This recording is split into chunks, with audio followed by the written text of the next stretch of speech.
Yeah, I think that once you truly start to kind of express who you are on the inside, on the outside, that it really changes your perspective on life, and actually it changes people's perspective towards you, Right. and how people interact with you and how much more open they are with you, because they can see that you are a person that kind of is in tune with themselves.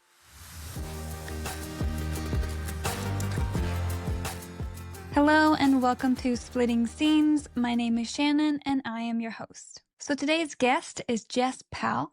She is a maker that's based in the UK. She owns a business called Wish Upon a Rainbow.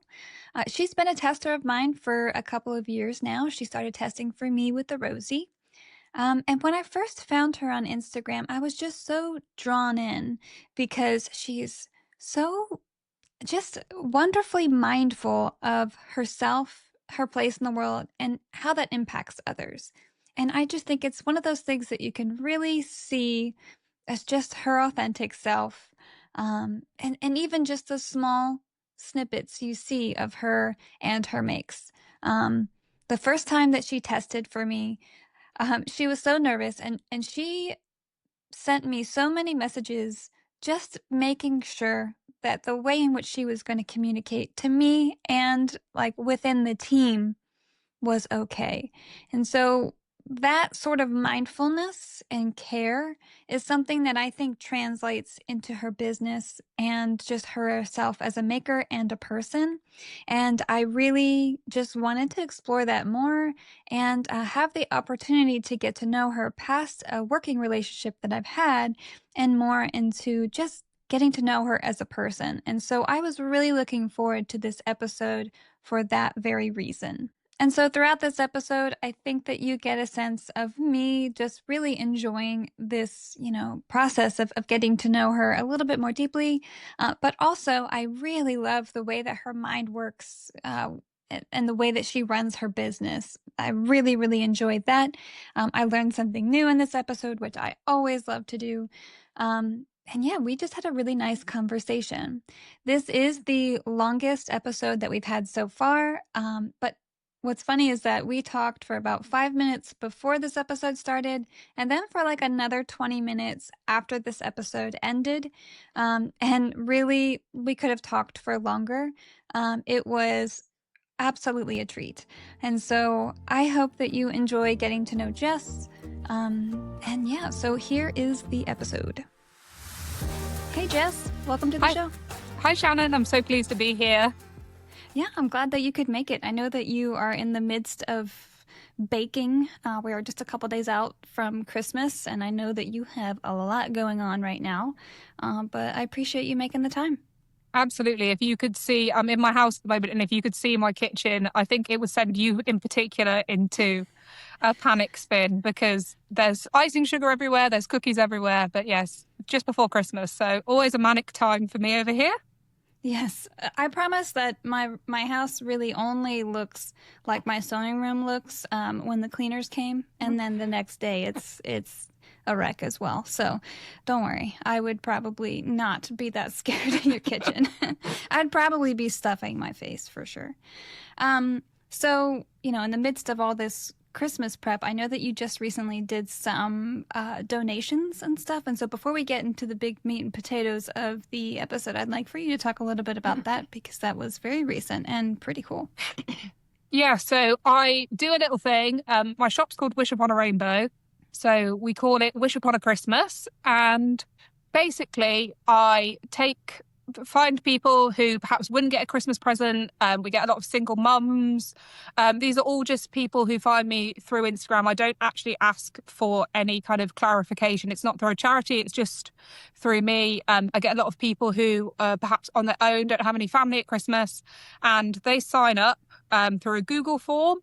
And then I send them a pouch that I've sewn, or it's like we've done pouches, we've done like keychain bags and stuff in the past. And also my followers on Instagram really kindly donate, which lets me also buy them a gift or any gifts for any children that they have in the house. And we throw in some chocolates, or if any other small businesses send stuff, we send that. And this year, I think it was 65 parcels we sent out to people. Wow. And we get some really, so that's 65 pouches that I've sewn as Right. well.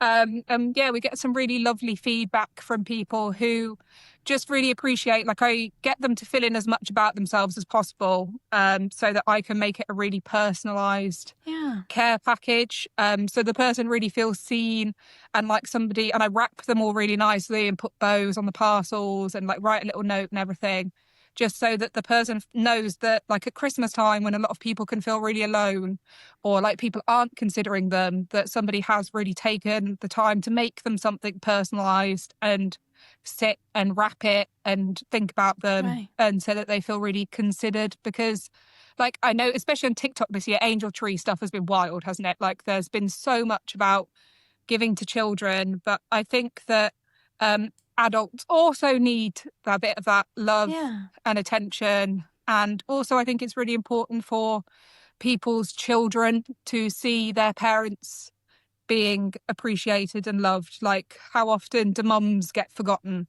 at Right, Christmas exactly. and not, and just as a child, I think seeing someone get a gift is a really important part of Christmas. So that's my little Absolutely. contribution to Christmas, I guess. That is awesome. I mean, that's so thoughtful, and I mean, that is quite an undertaking.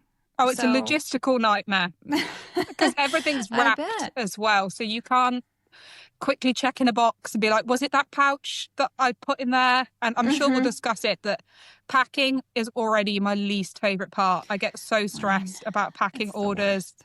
and if I make a mistake, and then we have the added pressure of it's not through my website, so I can't just automatically upload my shipping. I have to do it all manually, and everything's wrapped, so everything's got post-it notes on it saying what it is.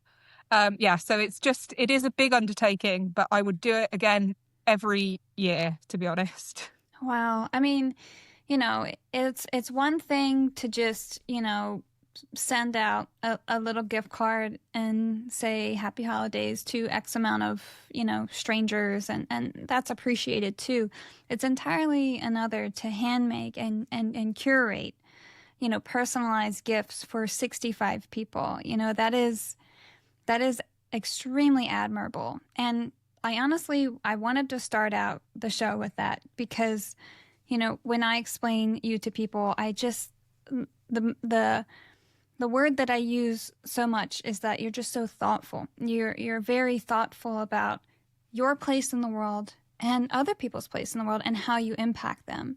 And I think that is this is a great example of you as a person who, that's exactly the way that it seems like you kind of navigate your way through life. And I think that's pretty awesome. So it's a little bit of a deep start, but, I just wanted to kind of set the stage there for, the kind of person that you are and the way that you think about things and how awesome that is. We're not huge Christmas people. Our big thing is Halloween. I don't think I have the energy to do two holidays like that, especially so close together.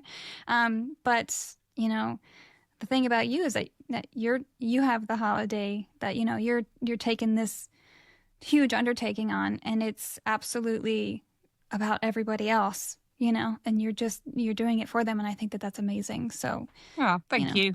I'm yeah, really glad that that's what I put out into the world, and that somebody that perhaps mostly sees me online still gets that kind of vibe. So that's really absolutely. nice to hear. Yeah. So to circle back, to use a corporate term, can you tell me a little bit more about you and your business and maybe your sewing journey as you got to this point? Yeah, so I'm Jess. As my accent probably gives away, I'm from the UK. Our first overseas It's- guest. yeah. Woohoo. Um, so yeah, I'm an international sewist for most of your American listeners, I guess. I am from quite a rural part of the UK. Well, what you guys have as rural in America is probably very different from the rural out here. But as UK goes, like when people come out here, they think I'm in the middle of nowhere. Um, and I have been sewing since 2016, and I started making bags not that long really after I started sewing. It was a pretty quick progression before I found bags. And then I kind of have just been doing it ever since. I opened my shop, Wish Upon a Rainbow, in the date is debated, but some point between the end of 2018 and the start of 2019. Um, I'm not hugely active on the Facebook side of things. I don't even actually have a Facebook group. But so perhaps a lot of people won't necessarily be that aware of me, but I have an Instagram that I'm very active on, and that's kind of where I run my shop from, basically. Right. Yeah.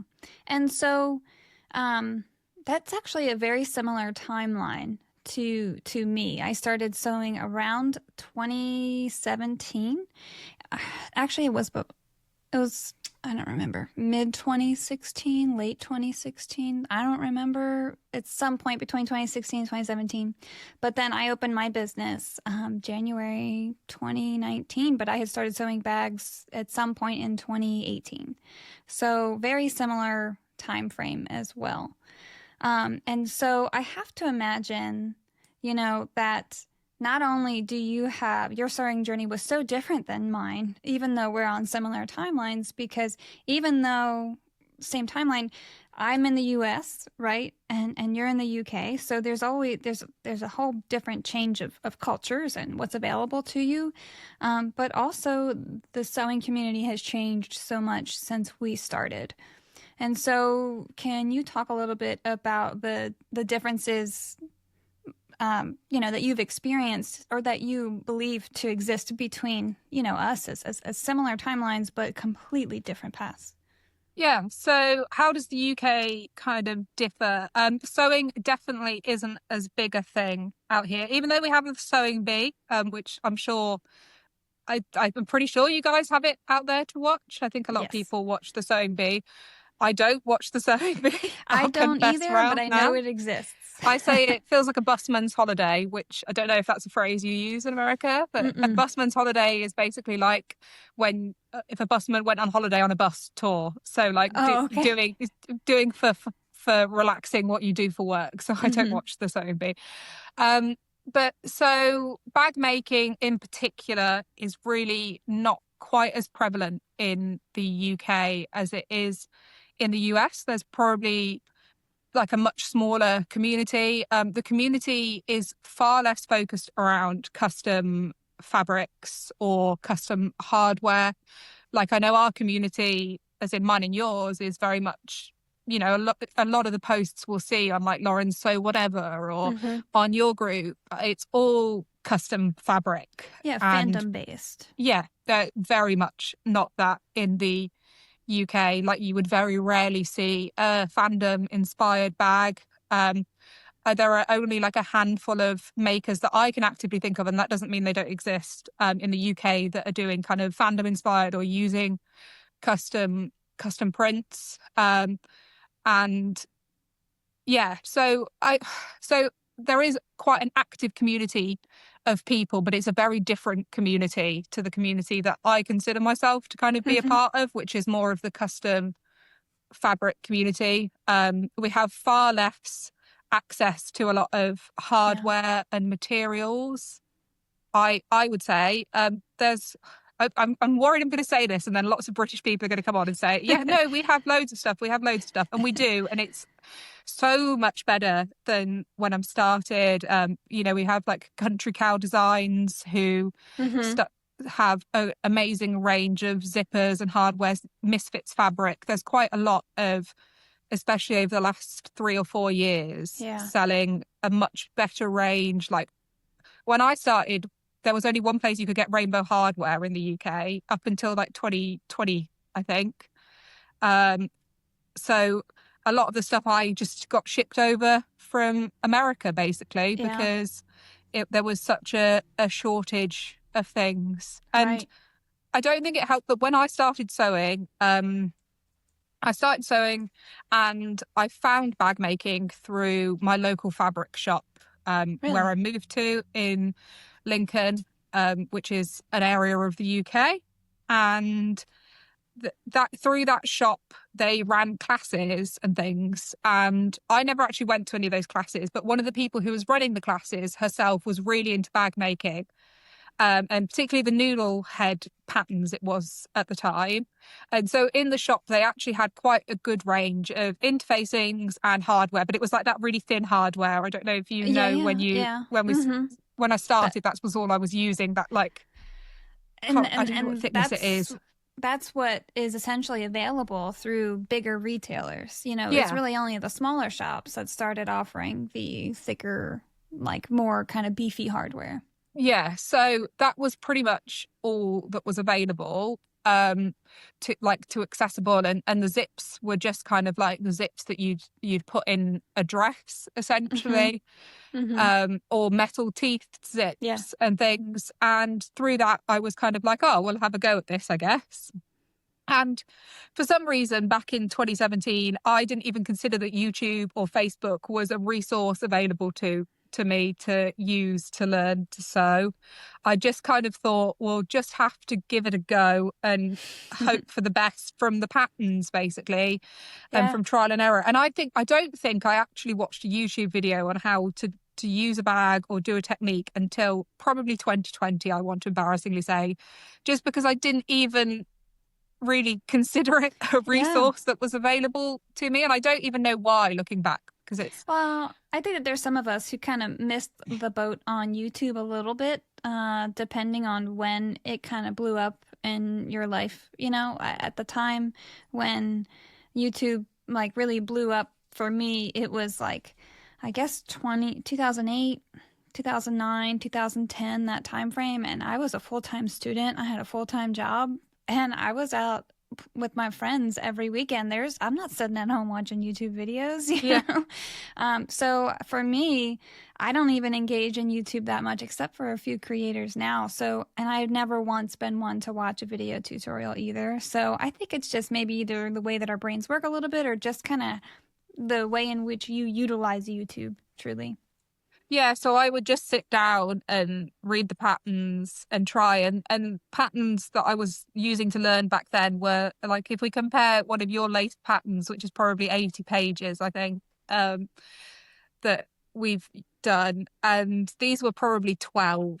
I want to say Yeah, 12 pages was yeah, quite a thorough yeah, sewing pattern. And it used to just include phrases like attach the gusset. And you used yeah, to be like, I'll I'll just have to have a go, I guess, and see yeah, see yeah, what comes out. And what Nikki was saying on her episode about interfacing and things is so similar to my sewing journey. Just a complete lack of, well, a lot of those early patterns just kind hmm of had you fusing cotton with interfacing and hoping for the best. right, yeah.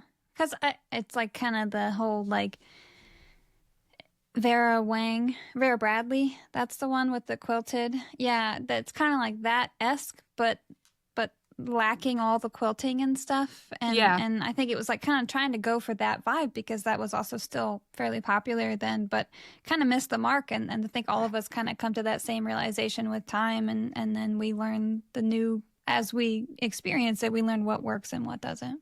Yeah, I was before this. I came on. I was talking to my husband about it, and he was saying, he was like, "Well, you've got to mention my gran." When I grew up, so I didn't really have any sewers particularly in my family. I think my nan did, but she died when I was very young. My maternal grandmother. But his gran was always a huge sewer, and she gave me my first sewing machine, and she used to make bags. This would have been way back in like 2012. She was making bags, but the way I was like, how am I going to lovingly describe them other than you could tell it was a bag that somebody had made, which I think is so different to where we've got Yeah. to now with bags, that you hope that your bag would, so nobody would glance again at it in the street other than to think, oh my God, that's such a cool bag. I Yeah. wonder where they got it from. Yeah. Whereas I think back then in particular, bags were very much an extension of quilting, and she was a quilter. And a lot of her bags looked very like they were made by somebody who quilted in the most Yeah. lovely way. Yeah. I like to phrase it as homemade versus handmade. Yeah. That's where my brain has always went. And there's nothing wrong with a homemade bag, but as a business, you're striving for the thought process and the execution of a handmade artisan sort of vibe, not so much a homemade vibe for sure. Absolutely. Absolutely. And so back to the question of sorry, I will do this a lot. I'll That's dive a okay. lot, That's I'm afraid. okay. Of how the UK and the US differ. I think that these days we're a lot more blessed to have access to the materials that you guys have. Like there's some difference in stabilizers. Our fleece is a very different thickness. So if a pattern's ever written for fleece, our fleece is got a lot less structure, I think, from what I can tell from photographs, Yeah, because I I've never guess that's actually hard. felt American fleece. Yeah. But from when like you've used it in your patterns and you send a picture, it's a lot denser, I want to say. So Mm-hmm. even though it's thinner, it looks like it has a lot more structure. UK fleece is very like lofty, I want to Yeah. say. It's like got a lot of A lot of um squish, but not a lot of density. yeah, it's Okay. quite thick when you apply it. So I think that can end up with quite a different feel in Mm-hmm. products. So I'm very wary of where I use fleece. When you apply the fleece, it can often wrinkle the texture of the bag a little bit. It doesn't apply as like a nice firm like Mm-hmm. piece as Yeah. much. So it's like little things like that you have to kind of try and work out a way around. We get Decaville, we have Decaville Light, we have Decaville Heavy, we have a fusible foam, which is thicker from what I've measured. I got one of my US friends to measure the thickness of like a standard fusible foam in America, and ours is a lot thicker. And again, I think a What bit does less yours structured. measure? How Oh, thick is yours? I wouldn't be able to tell you off the top of my head. Oh, so ours is about a 1/4 inch, I think is the one that I tend to use. I But think now I'm when we like, I need to get some of what you have if it's thicker. it is a bit thicker. I want to say it was like on the scan, not the scan. What's the opposite of scan? When it's a bit over, it's a bit over A a scotch? quarter of an inch. Is A that what they call scooch. it? Something like that? It's a scooch over a quarter of an inch, whereas I think your guys is like a teeny bit under from what Mm. I measured before. So yeah, that's the main thing. And again, accessibility to custom fabrics. We have a couple of custom fabric suppliers, but because the market's a lot smaller, I just listened to Olivia's episode and she was talking about how much she spent on artwork, which was Hmm. unbelievable. I know. It's, well, I think a lot, and that's probably on the low side for some of them, it's Absolutely. crazy. Whereas a lot of the UK suppliers just tend to buy the more the designs that are accessible to, Hmm. that aren't exclusive. So Yeah. there's a very limited kind of availability, which, to be honest, in some ways has helped me get creative. In other ways has just led me to spending a lot on shipping from the US. So do you still buy from the US nowadays? Not really, no. Shipping costs were becoming a bit too much for me. So what I used to do back in the day, I don't know if anybody would be interested in this, but I used to get all my fabric shipped to a box. I think Yeah. they were based in California. They'd consolidate it all for me and ship it over. And I think at one point I was in COVID. I don't want to say how many kilos or pounds of fabric I was getting shipped over every couple of months because it was a lot. These boxes would Yeah. come and they'd have like heavy do not lift marked Hmm. on them.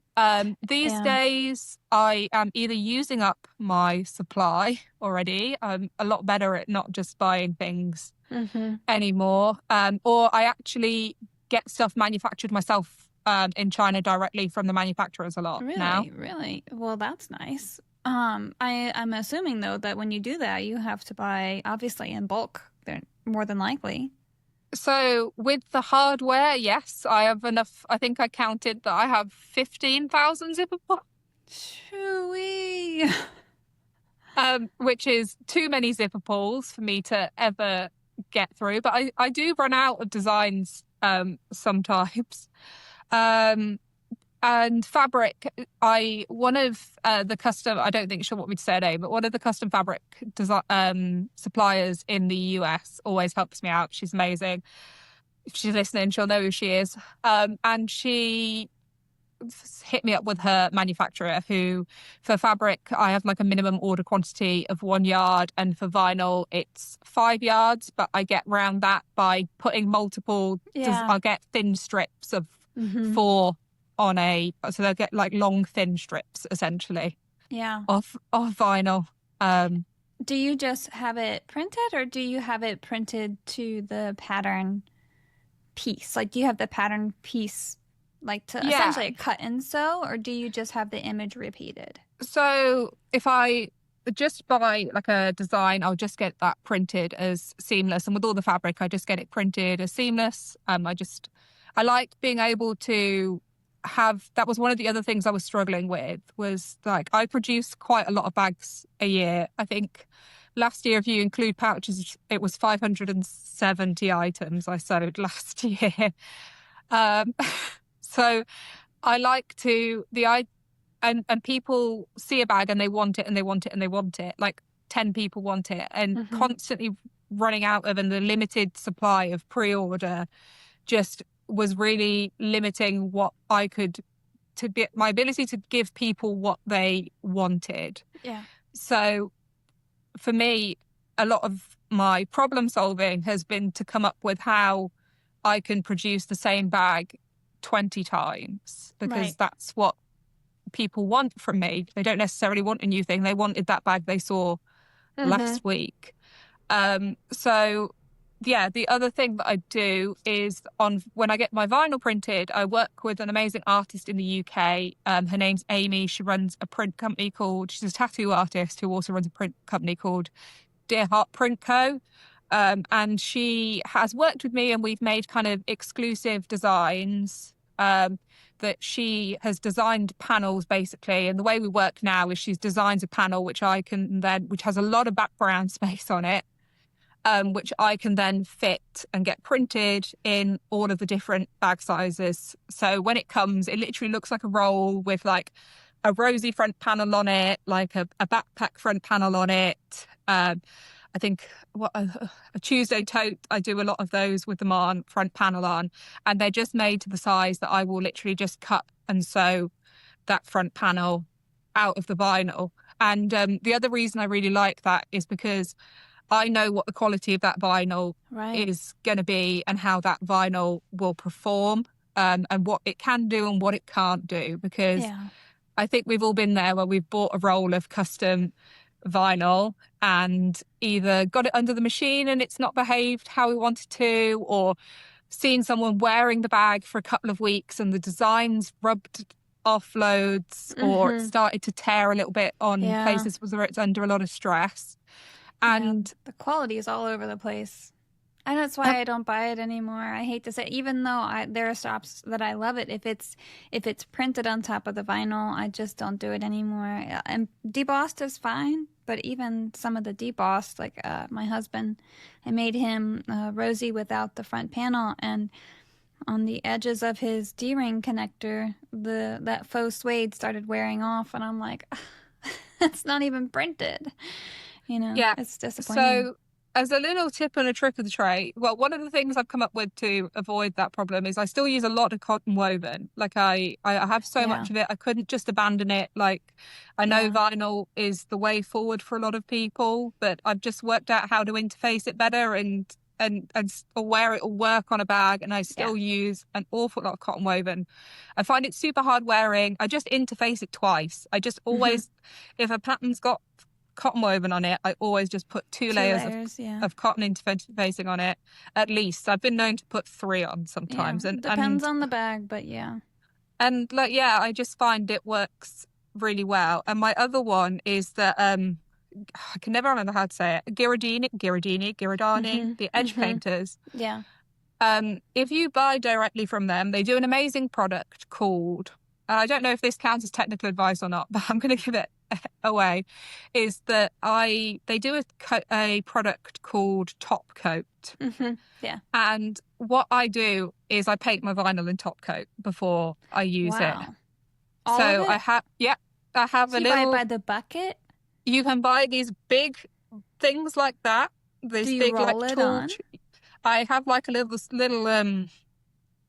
I don't know what you would call it, like a sponge, like a Okay. triangular sponge, and I just Okay. put like a thin coat. They do it in a matte and a gloss, and I mix the matte and gloss to have like a little ratio to get, A satin finish almost, yeah. yeah, essentially. And it's very similar to the natural texture of the vinyl, and I coat it, Really? and it's reduced the amount that it rubs off on those high stress areas That is so infinitely. interesting. I've never Yeah. heard of anyone do. I have to imagine that gets expensive, but I It's worth mean, it to know yeah, that the product I started off just doing it on the edge. So I found my vinyl was rubbing on high stress areas where I like fold, like a top of a pocket where it's folded over, because yeah. like obviously that vinyl's under a lot Mm-hmm. of pressure. And then you'd find very quickly that the print was rubbing. So I started just painting the tiny edges after I'd sewed it. And honestly, that was so time consuming. I was like, why am I not just painting the whole piece? So I just cut the piece out and then just paint it all over with the So, coat. so I'm a technical person, so I have a lot of questions. So, what about, do you do it before or after you press? I do it before I press. And you don't, it doesn't leave any residue. It doesn't reactivate and get tacky again when you No, press it. no, Wow. And yeah, if you accidentally scratch it, does it leave like a faint line? no, not that I've ever noticed on any of my own products. I guess only as much as like vinyl would mark Right. if you scratch it. It very much just looks like part of the end product at the end. It's like I do a very thin coat, and it kind of it. So you know how edge paint can like peel off a vinyl Yeah. if you apply If it. you pick at it It enough. doesn't behave like that. It's Right. such a fine coat that it kind of Right. comes Because I part of it. it's I think that's the base coat that peels. I always say that when you're edge painting, base coat is you're shaping, you're forming, you're building Yeah, with edge, and then you're just coloring that edge that base coat with the color, right? You're not doing any actual building of your shape and your rounded edge with the color, or you shouldn't be. So, I have a little bit of a love-hate with base coat because it is very picky. hmm And I'm not bad at edge painting, but it has its own limitations. And so I can imagine that a top coat is a finishing coat, it's a sealer. And so that makes so much sense. Have you yeah. tried it on fabric? I haven't ever tried it on fabric actually. It would be interesting. I don't know how it would behave or not, but yeah, in terms of on vinyl, it's been a real kind of problem solving game changer for me, Absolutely. especially because I had when I first started printing my own vinyl, I used a manufacturer that I'd been using for something else, and it came and it all looked great and it looked fabulous. And I took a bag to Disneyland myself and like was taking pictures, really excited for this big new launch. Like I had 8 bags planned and I had like four Mm, with me, and my friend lifted it out and she was like, around the edge of this bag, Jess, all the vinyl has rubbed off. And it had barely left right. It me. just was just made and traveled, not Yeah. not And abused yet. I'd just spent probably £700, which is like $850 on this batch of vinyl. And I was just it ruined my trip. It really did ruin For my trip. The sure, happiest for place on earth. And I sure. was not very happy. Oh my And gosh. then I had to like push back the launch, and I found a new manufacturer, and it's significantly better, but it is still an issue that exists, I think, with any printed vinyl. I mean, if you look at the manufactured ones by Loungefly or things, if you ever look at anybody's that's had it for a long time, that digitally printed design is always going to want Right. to leave. Right. I do think there's a lifespan to everything, but I think it should be Absolutely, reasonable. It should meet absolutely. some of your expectations, not none of them. Yeah. And so that's just been one of my kind of little ways of trying to get round and solve a problem that For I don't sure. use. I had to chuck all that original vinyl because it really wasn't up to scratch, Mm, sadly. But that is a I've, shame. it is, and it sat in my office for so long. And I have an amazing therapist, and I talked to her about it, and she was like, "You need to get rid of it, Jess, because it's just sat there as like a pile As of Nikki would shame." say, it's flipping you off. It is. It was across the room. It was telling me to go fuck myself, essentially. Speaking of Nikki, I imagine her listening to this, and by the end of this episode, she's gonna be doing that same thing. She's gonna try that on her vinyl. I know she is. I can't wait to hear her feedback. I'm gonna put her on. Nikki's gonna be on the case. I just know it. Yeah, I wonder. I don't know. Where do you buy like Ghirardelli from in You can get them America? from a bunch of different places here. The Buckle Guy is where I get mine because they just sell a lot of them. So I know that they're not old typically, and they're pretty reliable. So for me, that's just why I get them because I know that they're not old, and that's the big thing. Yeah. We Um, don't actually have a UK stockist of it, but mm. if you spend over, I think it's €100, you can just order it direct from Oh, nice. Ghirardelli, so you get the full product range. So I'll be interested to find out if top coat is something that you guys have access We to. do. We do have access to it, but I've never heard of anybody using it as like a sealer on their Yeah, vinyl. And like it's never even been, everyone uses like OD coat on fabric and stuff like that. I haven't. I think that fabric bags tend to last a lot longer than people give them credit for. And I would I don't know agree. who's rolling their cotton bags around in dirt all the time, but mine don't get as dirty as people imagine they are, but to each their own, right? But no, I've never heard of anyone doing that. And they could just I also lead a very quiet life, so they could be doing it and I just have no idea, which is totally fair. But I find that extremely interesting, especially as a technical person who loves little things like that that make a huge difference with honestly a small investment of money and time. And in the grand scheme of thing, I'm imagining you're not putting it on there super gunky, so you're not using a ton at once. No, not at And you're all. mixing two different ones, so it's you have a longevity there that's pretty amazing. Yeah, yeah, I like to try and come up with ways. Like, for me, there is always the fear that someone is going to come back to me in 3 months' time, and my products are on the higher end, especially in the UK. Like, I tend to charge my worth, uh, Good for you. and the thought of somebody coming back in 3 months and saying the vinyl has totally rubbed off this bag is something that keeps me awake at night. So. Yeah, yeah. But that fear also really does drive you to come up with unique like solutions to a situation a Hmm. lot of the times. That's what I And always say, unique solutions for unique problems. That's my yeah, favorite. That's yeah, my favorite. I love it. And you know that. Um, I have this in bold letters at the top of my paper here that says I'm supposed to say how we know each other. And this is going to be an ongoing issue for me. But you have been a tester of mine since I believe the Rosie. I think that's when I brought you on, and I had been following you before then. Um, and I've always appreciated your work. I think that you're an extremely creative person, and your applique work is very admirable and truly a treat to see. But then I brought you on for the Rosie, and it just so happened that we got to meet each other very briefly at So Magical Expo. I guess that would have been in 2023 because it that's when would. the Rosie released. Yeah. And so anyway, I forgot to say that earlier. So it's a bit of a side note there, but I had to get that covered. So going back a little bit, bouncing around here. You had said that, you started sewing bags back in, what'd you say, like 2017, 2017, I want to say. 2018, something like that. Yeah. Um, and so you started up after a big life change. You moved, your husband got a different job, so you kind of uprooted everything and moved, and you started in this new little community. And so back then, what were you sewing at the beginning of, we know now that you're making a lot of like mini backpacks, a lot of pouches, a lot of totes, other bags. I mean, you test for me, so you're not only making those things, you make a lot more. But what were you sewing when you first started?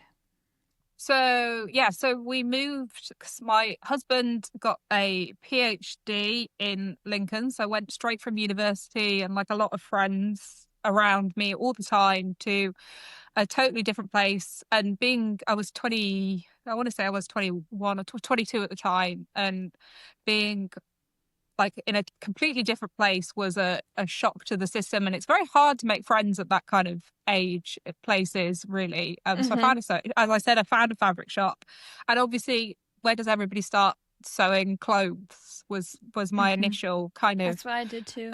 adventure into the sewing world. I don't have a very conventional body shape, especially for the majority of mainstream patterns. And at the time, particularly, I really didn't have a sense of dress or style or anything.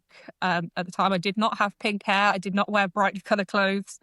I'd try making these clothes, and I'd be so proud of how it went together. Like I'd be like, oh, I've finished the seams perfectly, and I'd try it on, and I would just hate how it looked on my body. Mm-hmm. I'd get in front of the mirror, and it did the whole time. I'd been picturing this image of how this dress was going to look, and then I'd try it on, and it just Right. The did not. seams aren't lining up where you want them to, or No, it's not it hugging wasn't. the curves, or Yeah, it was more how I felt in the eye. It was like a beautifully absolutely. sewn You're being piece of. overly critical for sure, which is what Yeah, happens when you make your own clothes, yeah, unfortunately. and I think that I just didn't have a strong enough sense of what kind of clothes I think if I tried clothes making again now, I would be in a much different place to come at it from, where I Sure. already know what kind of dresses. Like I hadn't worked out who I was as a person or what Mm-hmm. my clothing wanted to look like on me, I think. So at the time it was just causing me frustration. Like all I was getting from sewing was frustration. Like even if I Mm-hmm. kind of enjoyed the process, the end product wasn't exactly how I want it to be. And I'm very Mm-hmm. much I listen to a lot of true crime, and they say that when you get serial killers, you get product serial killers and process serial killers, and product ones are interested in the end thing, and process are interested in the act itself. And I am a product. Okay. Like the end product is I enjoy the process, but the end product is my true passion and Mm-hmm. motivation, and seeing that finished end Yeah. item. And with clothing, that requires you to have a real sense of love for yourself, I Yeah. think, and to be able to wear it and love yourself in it. And at the time, that wasn't where I was or who I was feeling or how I was feeling about myself. So I went to bags, because bags always fit, bags always Yeah. look how you want them to. Bags are And you always can going wear to be them every day and feel good about it. exactly. And you can, a bag will fit anybody, it will suit anybody, it's anybody's style, essentially. So I just naturally went to bags. And I think if I went to clothes now, perhaps it would be a very different outcome. And perhaps if I felt the way I do about myself back in 2017, maybe I never would have started bag making. Maybe I would have been out there as a costume designer or a dressmaker, or maybe I would never have even set up a business bag. It's one of those, Right. if You never what know. would have, you Yeah. never know. But I'm kind of glad that it ended the way it did, even if it didn't necessarily come from the best place Yeah. in a lot of ways. But it also shows the growth, like Yeah, you have to absolutely. grow from somewhere. Unfortunately, most of the time that means from low places. And so the journey's not always fun. The origin story isn't always fun. But if you're at a place now where you can look back and see the difference and feel the difference, then, absolutely kudos to you. I'm proud of you for going that far, because you could Yeah. have easily not. And I think bag making has been a huge part of learning about myself and who I want to be as a person as well, in so many different ways, especially in expression of style. Like I think it's very easy to start wearing, like I've always wanted to kind of, I've always leaned more towards the colourful, but I was always too scared to kind of wear like a rainbow dress or have brightly coloured hair. I remember being 23 and I always used to have like a red tint in my hair and being like, oh, I'm too old for this. I need to, and I went back to my natural brunette. But I think it's very easy to start perhaps just with a small item, like wearing a bag that Mm-hmm. is been a bit more brightly coloured, or uses a fandom inspired fabric, or just that little bit of self expression. And then when you notice that actually nobody really cares or just Right. compliments you Right. on the bag, or look at that amazing fun bag, that you start to kind of be like, oh, well, maybe I could buy that brightly colored dress that I've always been Hmm. thinking of. Or I started off with just pink streaks in my hair, and then everybody would be like, wow, I love the It suits pink you in your so hair. well. Yeah, my mum is a very worried about what other people think of you kind of person, bless her. And she is always amazed at the amount of people that will stop me in the street to say, I just love your hair, or I just love your outfit. Hmm. Because yeah, I think that once you truly start to kind of express who you are on the inside, on the outside, that it really changes your perspective on life. And actually it changes people's perspective towards you, Right. and how people interact with you, and how much more open they are with you, because they can see that you are a person that kind of is in tune with themselves. Hmm. Yeah. You're more And honest with yourself, more open yeah, and willing to kind of, damn everybody else. I don't care. If I want to do this, I want to do this. And I adore that confidence in you. Like yeah, I only have that in some aspects of my life, but I absolutely respect that about you, truly. yeah, I think that it's something I've had to work really hard on. It doesn't come For sure. naturally to me. And yeah, I just think that it's something that I like to put out into the world. And I like to think that, and I've had people reach out to me quite a bit through Instagram to say that they've kind of, through me, started to, dabble Express in more colourful themselves. clothing, or express Hmm. themselves. Or I've got a few followers that have pink hair as well now, because I do. So yeah, it's definitely still an act a lot of the time for me, For but sure. it's Gotta an fake it till act you I'm make quite it. happy with. Absolutely. And Hmm. It's we'll about keep trying to mindfulness. try. I call it Yeah. self-coaching, like I don't have it all down. I only can just continuously self-coach myself away from the doubt, away from the negative talk. And it's an active thing, like it's not something that comes natural to me. It's something that I have to actively make those choices to do. So again, I applaud you. No matter how hard it is, you're still doing it, right? You're doing the Yeah. damn thing. Do the So damn thing. Yeah. I say that all the time because of you. Do the damn thing. yeah, you have one life, that's something that, not to be like all YOLO, but But you YOLO, I do. guess, like I think that just allowing myself to take this path here recently, it's been really good for me to, you know, I have a lot of self-doubt every day, all the time about everything.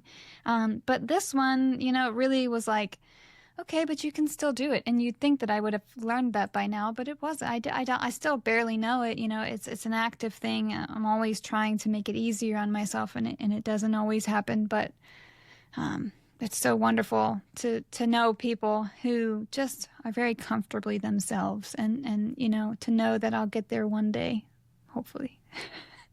I Um, always like to think, what's the worst that can happen? Like with the pot, you started the pot, like, what's the worst that can happen? What's like that's somebody true. thinks on the street, oh, that girl looks a bit silly wearing those clothes. Well, that says more about them than it does about me, doesn't That's it? very true. There's more projecting that happens in this world than objective thought. That is very true. But like if you're someone like me who's a catastrophizer, you're like, well, the worst thing that can happen is everyone knows that I'm just faking it over here and that I'm actually not intelligent at all. So the secret's out. Everybody knows now. That's fun. Um, so like still terrifying for sure. One day people are going to realize the very limited amount of words that I know. It's funny. My husband's like, well, you're doing this podcast now. So, he's tried to build this AI like thing for our own house, like essentially build his own AI bot and stuff, through like coding and whatnot, because he does like supercomputer shit. That's what I call it. And he's like, we'll be able to have your voice. And I'm like, I only say so many words, okay? I don't know that many words. You can't use that. It's not going to work unless you just want me also pronouncing them incorrectly or saying something dumb, which we love. Anyway, that was a tangent. Speaking of husbands, though, So you've mentioned to me your husband, Dan. Hi, Dan. He is very, very much a great cheerleader for you. He's super supportive, super enthusiastic. You know, I also have a very supportive husband. He's not so enthusiastic. We're not very enthusiastic people, which is okay. But you know, he's always been a wonderful person that when I don't have that self-confidence, I have external confidence in him. I can go to him and he'll help me feel better. He'll help me make the right choice because my vision is too clouded. I can't see it. It's very wonderful to have. And so I have to imagine that if this is how he's been, he was the same way when you decided to open your business. But you've also mentioned to me and briefly and in passing that, you know, your family wasn't always as supportive of your sewing journey. And that has to be tough too. You know, you said your mom, just about, you know, the way that you present yourself to the world has, you know, maybe her own, what's the word I'm looking for? Perceptions. I guess, yes, about how other people are perceiving you and her own thoughts about that. And so I'm sure like there's some struggles navigating that. Did you want to talk a little bit more about that? Yeah, I can say what I want because they won't listen to this. Let's hear it. No, I'll start off with Dan is the best. We've been together since we were only 17, well, 16, I think we were seeing each other. So we've really grown up together. You know, we've been inseparable since we were kids, and I'm really grateful to have him. You know, you read all these horror stories about people's husbands and think, yeah, I'm lucky every day. Can't relate. Can't relate. Yeah. I'm the messy one in our household. I'm the one that doesn't do the laundry. I'm the one that leaves the cupboard doors open. And he's just a superstar. And I love it because he is always so blunt with me. If I'm overthinking a bag, I'm worried about something being, and I have this innate problem. I can see if things are off by a quarter of an inch. I could look at something across a room and be like, that's a quarter of an inch off. Mm-hmm. And he's able to come at it with the very blunt perspective of, you are the only person that can see that that's a quarter of an inch off. But we still don't believe them when they say that. I don't care. Somebody else will see it. They're not going to tell me, but they'll see it. And that's the problem. And he'll be like, you're going to do more damage to the bag. And, you know, he's picked up so much about bag making over the years as well, bless him, just by hearing it about it. He'll be like, if you take that bag apart, you're going to do more damage to that bag than if you just leave it. And nobody is ever going to notice that. I don't believe you. I don't believe you. I'm still going to do it anyway. Yeah. Or I'll spend an hour and a half thinking about doing it and not doing anything else. And I'm like, I could have remade the whole bag in the time that I've been sat here leveling it up, ironing it, moving it, just twinging gonna regret it, that tweaking for the rest of my life. Thank you. Like, I should have just taken it apart at the start when I first thought about it. Absolutely. So he's a superstar. My parents have a very interesting relationship with what I do as a job. They are in some ways incredibly proud of me, and they're really proud of my talent and my skill, and they love showing other people what I do, and they think it's quite impressive what I achieve, I think, in a lot of ways. But they also have their own business, which they're very focused on, and would rather I be a bigger part of in a lot of ways. And I think they sometimes think my other skills in life are wasted, and that I think they're very financially driven, and I think they think I work far too hard for the amount of money I make. Like, I think it will be no secret to anybody listening that even if you charge your worth in bag making, in all likelihood, you are not making the same money that you could in other jobs. For sure. Like, I think there's a real lack of perception that even if you're selling bags, you know, like my cheapest bags probably start at £60, which is like $85. And I still won't be making an awful lot on that by the time that I've taken in my time, the amount of time it's taken me to get to that place, all the hours of like finding materials. Right. Even when practicing. You're able to buy your materials in bulk and source them and make 500 bags a year, you know? Yeah, it's sorry, before, just, you don't have to give out any financials. This is me. So I'm just prefacing that. Um, when before I switched over to pattern making, I sold 150 bags around about in a year, which is really high for me. I'm a very slow maker. I'm a very intentional maker, and I don't make the same thing twice. So of course everything takes forever. But I made like $2,500 profit that year. No, Yeah. that's not true. It was the year before that I made $2,500. And then the next year, I think I made $7,500 profit. Yeah, I think this will That's be working full time all year as fast as I can, you know? Like it wasn't. it's not sustainable, is No, it? it's not In so many sustainable. ways. And like there's been years where, so in the UK, our tax system is a little different. So you get, I don't know, do you get personal living allowance over? Do you get an amount of money you're allowed to make without paying tax on it? Can you explain more? So in the UK, Like we have like unemployment. so up to £12,500. If you make less than £12,500 a year, you do not pay tax because Oh, I it's see. deemed so. And everybody who earns more than that gets the first 12,500 free, basically, in Oh, the I UK see. up There's to a certain probably amount. stuff like that, but I don't know So anything about it.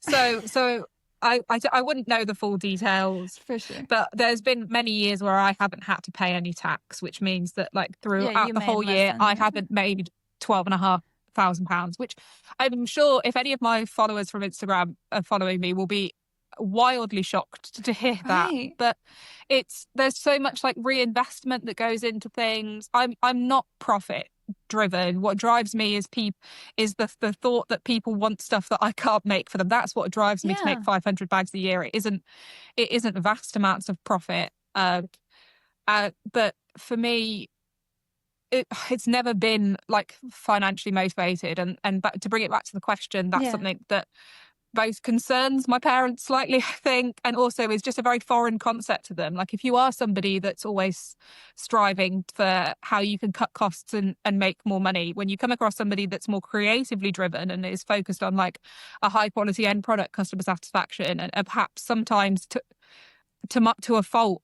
to the detriment of my income, it can be a bit of a like culture shock or like almost like a complete perspective shift for them, Yeah. basically. So I think that has been the source of a lot of our confusion. Like they are incredibly proud of me Right. and the end product that I can produce. I think they're just sometimes a little bit concerned about my business decisions. I mean, so I can understand that. You know, when I started my business, I had people believed in me, but it was kind of like, you know, people have these preconceived notions of what somebody's handmade business is going to end up like. Very few of them expect it to be successful. And, you know, I kind of went in knowing that was the perception that people were going to have. But I remember my husband's always been supportive, but there was his aunt's husband. His name is Todd, and he is someone who, like, it was 2018. I wasn't even like fully in business yet. We were only living in Maryland for a couple of years, and he was like, "What if I give you 10 grand now? I'll invest in your business." Like he had so much faith in me, and I was like, "What am I going to do with 10 grand? I've already been buying fabric for how many years? Like, what do you want from me?" I couldn't even imagine what I would do with 10 grand, you know, like. But it was that him just being like, "I believe in you." That's amazing. So amazing. Like you can tell it's stuck with me since then, you know? And so that, honestly, him doing that has been a huge driving force for me over the years of like, dude, he believed in me and he didn't even know. He didn't even know like I was going to do anything. Free, 10 grand, take it, do with it what you will. I didn't take it. Some days I'm like, I should have taken it.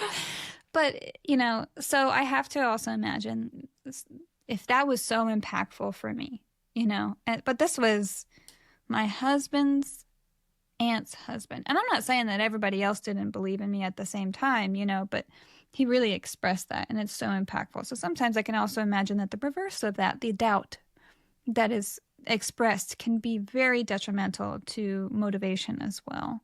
Yeah, it can. And I think that at a point you just have to accept they show it in other ways. So Yeah. my studio is, well, I call it my office, but is an outbuilding at their house. I only live a couple of minutes away from them. And they let me have that space, and like that is their way Right. of Yeah. showing their support. And I'm obviously a very outward person. They're very inward people. You just have to learn to what your expectations of other people Yeah. need to be and meet them. Yeah. I'm always Meet a big them fan where of they meeting are. people where they're at, Yeah. and look at them and say that actually, yeah, they do get it. And I Yeah. always know if my dad's proud of me. He takes a photo. He's one of those people that if you went through his iPhone, there'd be hundreds of photos that to you would look completely irrelevant, but if he likes something, he'll take a picture of it. Like if we're out and about and he sees a gate he likes, he'll take a picture of that gate as like a record. And so if I ever see him and he comes into my office on the rare occasion and he'll go around and be taking pictures of the odd thing, that's like how I know that he's seen something he's impressed with, because he'll come and take a picture of a bag to go and show people, or just to have on his phone to have a look at. So Mm-hmm.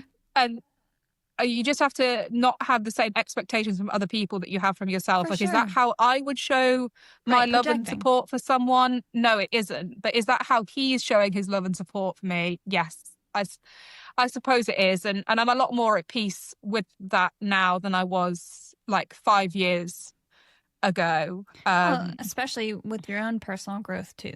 Yeah, absolutely. I think that's sometimes, you can't change other people, but you can change yourself, can't you? And how That you can change that's how so you view true. them. That's so true. Like, I had to come to my own learning of that over time, of just you cannot change people. You can't change people. Like, stop no, trying. You can't do it. And then that's when I had that shift of just like, again, meeting people where they are, understanding that that's how they're showing love and affection, and accepting it as they're willing to provide it versus trying to force them absolutely. to give it a different way. So, Yeah, but that's a journey. And it it's is a not journey. always easy, but I'm glad that you have come to some form of a Yeah, peace. I've come to and I have a lot of supportive people around me in other Yeah. ways. My biggest community is actually other shop makers in the UK, like I've found, but not bag makers. Mm-hmm. So a part of the fandom community is how I've kind of found my core support group. I don't actually have a huge community of bag makers that I talk to online. Particularly, I have the odd ones that I check in with and who will like sometimes troubleshoot things to each other, but I don't really have any like super close bag making friends particularly. But I do have my other UK shop makers who will always hear my idea. Like one of my closest friends, I speak to her pretty much every day on, we're always just firing ideas back and forth, and like she gets my customers and I get her customers, even though we're in completely different, the What things does we she make are make? very different. What does she make? She makes plush toys a lot of the time, Like or bag crochet? charms. No, Oh. she's a sewer. She Oh, makes, okay. I was looking around the room to see if I've got one here. I don't. But she makes plush toys with magnets in their hand that hold different Oh, like the things. little monkeys and She stuff. makes a ghost, Shannon. I think you look. She makes, and it holds the different little accessories That's all all I the needed to time. know. Thank you. I will And you can get require hats. I will require a link, Yeah. please. Thank you. But we just fire ideas back and forth all the time. Or one of my other friends makes this headband, like sparkly Oh, accessories for things and things. And they're like my support network, basically, or shop query or customer, like if you've got something to have a moan about a customer about, yeah. anonymously, of Yeah. course, that's Yeah. who I go to more so than other bag makers, For really, in a lot sure. of ways, which means that sometimes I get stuck on really silly problems that I'm sure if I had better network of bag makers to reach out to, I wouldn't have those issues. But also I'm really grateful for having them because they can offer such a different perspective on so many different things. And they're coming at it from not people who don't know patterns, people who don't know bags. They'll look at one of the bags and say, well, why doesn't this have a pocket here? Or why are you wearing it like that? Or why has it got that type of strap and not this type of strap? Which is perhaps something that other bag makers would just be like, oh, you've made the rosy. That looks great. Yeah. And that's also something that a lot of other bag makers don't have access to, is that constant outside sort of feedback like that. Absolutely. That can be really helpful for sure. And those sorts of ideas, you know, like if I'm going to design a bag, you know, that gives me the perspective that I haven't been doing this before, but maybe I should go to like, you know, somebody who really wasn't a part of the process whatsoever and be like, what more would you want out of this bag? Which is silly to think that I've never done that before. I've always just, you know, went with what I wanted to do, but that would be great perspective. I think a lot of us aren't making bags for ourselves, really. We're making bags for an end consumer who isn't a sewer. So they're not necessarily going to be looking at it through a sewer's perspective. They're going to be looking at it as a bag that's on the market as any other bag is on the market. So they have certain expectations for what that bag should have as like a consumer of the end product as much as a consumer of the pattern. And that actually, I know everyone comes on here and raves about you, and I'm sure it's making you feel really embarrassed, but that's something that I really value about your patterns, is that I always think they're very clearly made for both a sewer who is sewing for themselves, but also a sewer who is very considering the end product, because they themselves will be then going on to sell that product. Like, you have considered everything to make the details so fine-tuned that we know that when we finish that bag, it will be a standard which was expected if you're going to sell that bag at retail, which is what quite a few of us, presumably, who are listening as well, are doing. And that's what I always shoot for the artisan finish. It's not always easy because not a lot of people want to put in the effort to get to that point, which is understandable. So it's a balance that I have to strike. And you know, like I said, I don't ask random people or a human. I tend to observe and look at what's available and then see those aspects, see what's common, and then try and balance that with what I know most sewists are going to tolerate, which isn't always even with one another, for sure. Absolutely. And there are, you know, that for me as well, there are certain things that I won't talk, you know. Yeah. There are certain bag patterns that I look at, like, I love the Aries. I've made the Aries. Would I ever make one to sell? I'm not sure. I would with the zip on the top, probably not. And I hope I don't offend you when I say that, but both because I don't think I could ever make it fast enough that I would be able to sell it for a price point that I would be comfortable at. And two, there are still little parts in that bag where I feel, and it's no reflection on you, but my machine as much as anything, that I just don't think that I would ever be able to get it to a standard that I know all the rest of my bags. That's fair. I think the Rowena is like that too. That was like my most complicated design, and people will be like, oh my God, it's so difficult, it's so complicated. I'm like, what do you think it was making it? Like designing it. It's a beautiful bag. Thank you. But I get that it's not a perfectionist dream, the last two bits of stitching on those side panels. And so I totally get it. And I never take it personally either. Like the Aries was my fourth pattern, you know, like I am still no expert. I was learning then. I'm still learning now. Like I hate to admit this, but just the other day I notched a curved edge a little differently than I normally do. I got way better results than any other notching I've ever done ever. And I'm like, well, now I get to write that into my next pattern and tell everybody to do it this way from now on because it's way better, which is really frustrating. But, you know, we all have our own journey for sure. Well, I think as well, it's as much as the fit. It's when you are making to sew, we're all making to sew. When we're making to sell, there is always going to be that balance between what can I get the best finish on, and honestly in the fastest time Yes. that is going to sell. Like those are the Yes. 3 considerations when I'm making or choosing a new pattern that's going to come to the shop. Is like, will it sell? Can I make it efficiently and consistently? That's the other big one. Like I only make bags now that I know that every single time I'm going to get the same result on, which means that I'm actually very limited in the kind of number of patterns that I offer. And that would actually be like a huge piece of advice that I have to people who are making to sell. Like you don't need to be covering every single bag style, or just make what you know that you are comfortable and confident in, because your results will reflect that, and therefore customers will have more confidence in you and know that they're going to get the same finish every time, because you know you can achieve the same finish every time. And as part of that then is speed. Like, what can I make fast? So nearly everything I make now is bound. I am a wizard at binding. I bind pretty much all of my bags. If a bag can be bound, I will bind it. If the instructions say not to bind it, I'll bind it anyway. It gives great structure, and it is faster for sure. It's great structure. It creates a lining that's like very consistent. And I think once you get the grips of it, you just know how to do it it's one of those skills that once you've mastered it, you can do it, on like a Biddy Bug bag keychain, tiny, or up to like a Rosie, or like I make a lot of the Mav Pack by Lynn's Handmade. That's like, I hope we are allowed to. Yeah, this is not a Threads Co podcast. This is just a Shannon podcast. Yes, so you feel free. I make a lot of, but that pattern says not to bind it, and the first thing I do is it's pretty tiny. To bind it. It's pretty tiny.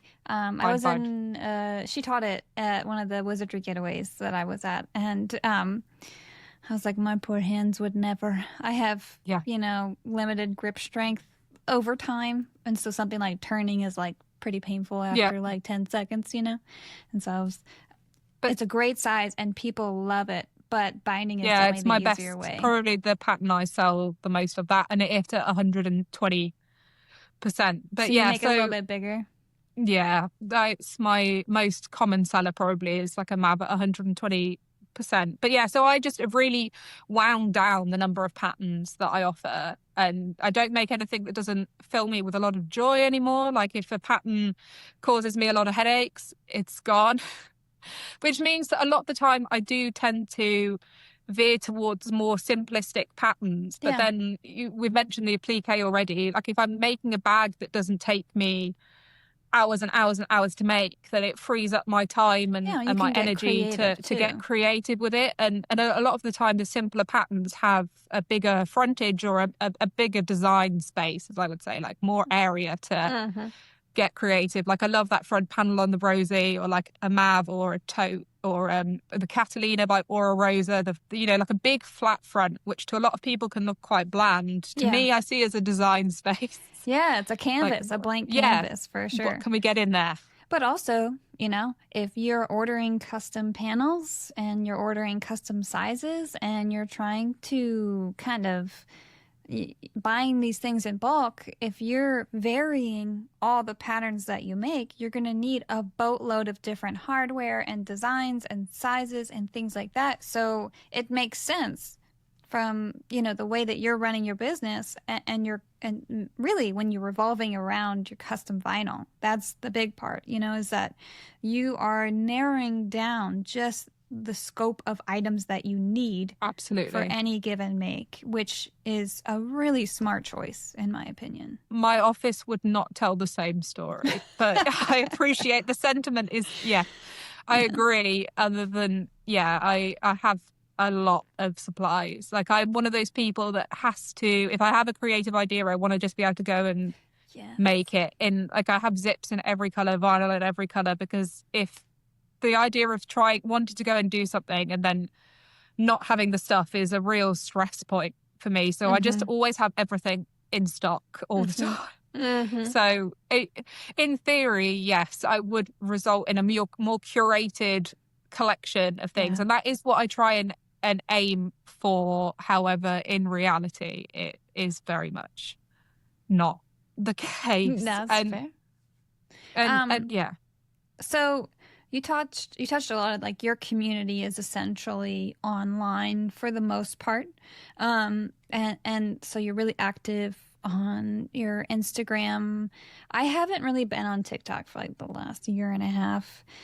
My friends continue to send me stuff and I'm like, I love you. I'm not clicking that button. But it's fine. I only upload stuff. But anyway, so you're on, I know that you're very active on Instagram. You have a good following there.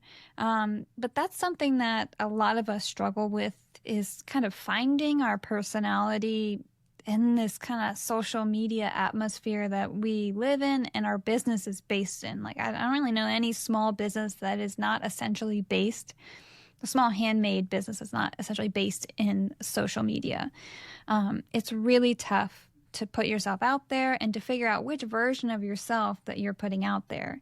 You know, I am someone who just was like, fuck it, I'm not even going to try. I'm just going to be authentically me. And that's what it is. That's the only thing I'm going to have confidence in. Even if I don't have confidence in me, I at least have a confidence in myself to not try to beat anything else because I won't keep up with it and I'm lazy.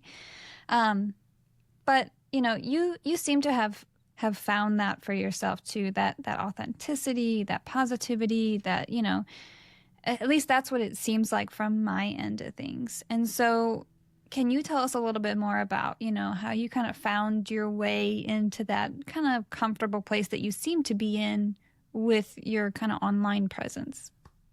Yeah, and I think I'd be amiss to say that it hasn't been a struggle. It's not like content creation will never be something that I didn't go into this to be a content creator. I came Yeah. into this to be a sewer, and content creation is just sadly a part of the job in the same way that doing your accounts and your books are a part of the I job. wish I looked at it that way. I'm so bad. No, well, I am too, and I'm in a. Dan was like, what are you going to say about social media before this?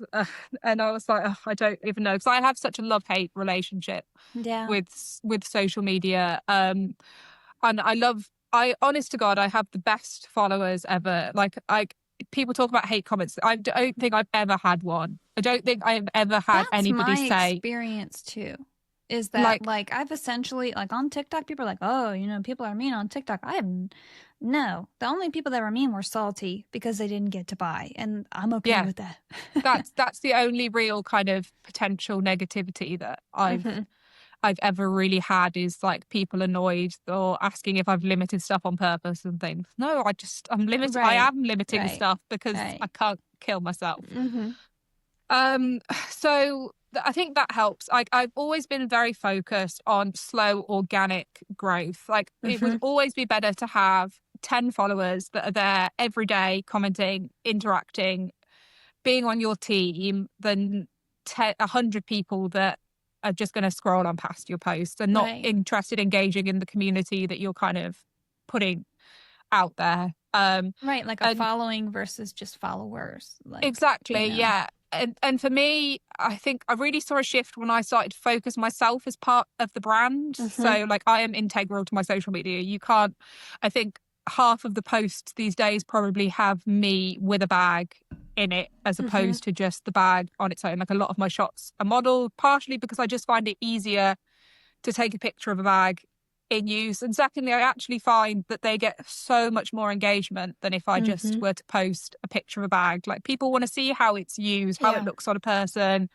how they could style it. It's kind of, if you're somebody who's interested in like dopamine dressing or dressing colorfully, it's like aspirational as well, isn't it? If you see Hmm. someone wearing a Yeah. bag in colorful clothing. So I find that gets, from a business perspective, I find that gets more interaction, but also like from a community perspective, I find that people really want to buy into what you're selling more. Like if they identify with you as a person, they want to support you, they want to see the people behind things. And it's something that I talk about with my friends and Dan, my husband, a lot, is how a lot of people are really lacking community in our modern era. Hmm. They really struggle to feel connected to people or have a connection. And I think that kind of sometimes that kind of like parasocialness, Yeah. which if you don't know what parasocial means, it's kind of the relationship that you have with people that you don't really know in person, that you just feel like you know them even though you don't know them. Right, Just for anybody who's listening that isn't sure what parasocial means, because sometimes I say that word and people are like, what's that? What is that? And I think, and the fact, like, I try and respond to people. It's probably my weakest point as a business owner, is actually really interacting loads with people. I find it a really stressful point. My inbox is always full, partially because I really hate responding to positive comments. What do you say back? Cheers, thanks, Or it's thumbs so up. repetitive. Like, I truly do feel that way every time that I commented, but I get so stressed about how it's perceived. Me if too. I say thank you the same way 4 times in a row, you know? Me too. Or if it's a person that's like, you look back and everything they've said to you has been so positive, and every time I'm replying, thank you so much, it's so appreciated, or like, I really appreciate you saying that, or it means a lot to, it just feels it feels disingenuous, even though I'm sure that person isn't viewing it that way. But that's so I have homework for you. The next time that you do that to someone who has commented, just send them a PM and be like, so how did my comment make you feel? To be honest, just report back so I know too, so then I can figure out if I need to stop doing it or not, because I just need to know things. Yeah, they're probably just, my followers would be like, yeah, that sounds like Jess. Like, I'm very open with what I struggle about with on my stories in particular. Like, my grid is quite curated, and I don't post very often to my grid. It's something that my friend who makes the ghosts, she's amazing at social media, and she is always getting on at me about how little I post to my actual grid. But on my stories, I'm on there most days, and that is that's my outlet. Like, I use it a lot to just be honest about what I'm doing, what I'm up to. I use it as a bit of a sounding board, or just I try and offer a more authentic version of myself on my stories. A lot of other bag makers follow me on my stories, so I try and make sure I share when things don't go well as where they do, which took me a long time to get to a point where I really felt confident in being like, yeah, fuck this up today. Like, it just went, look how this came out. It was a complete disaster, because you kind of worry that it reduces your, like, people's how faith people in you. like, because I'm like, I've messed this up, and you're like, you're not supposed to mess things up. I'm like, no, I mess things up all the time. Exactly. Like, so many times it doesn't go right. Like, using new materials, in particular Decaville, how it interacts with different vinyl is a whole different ramp I could start on, which I won't.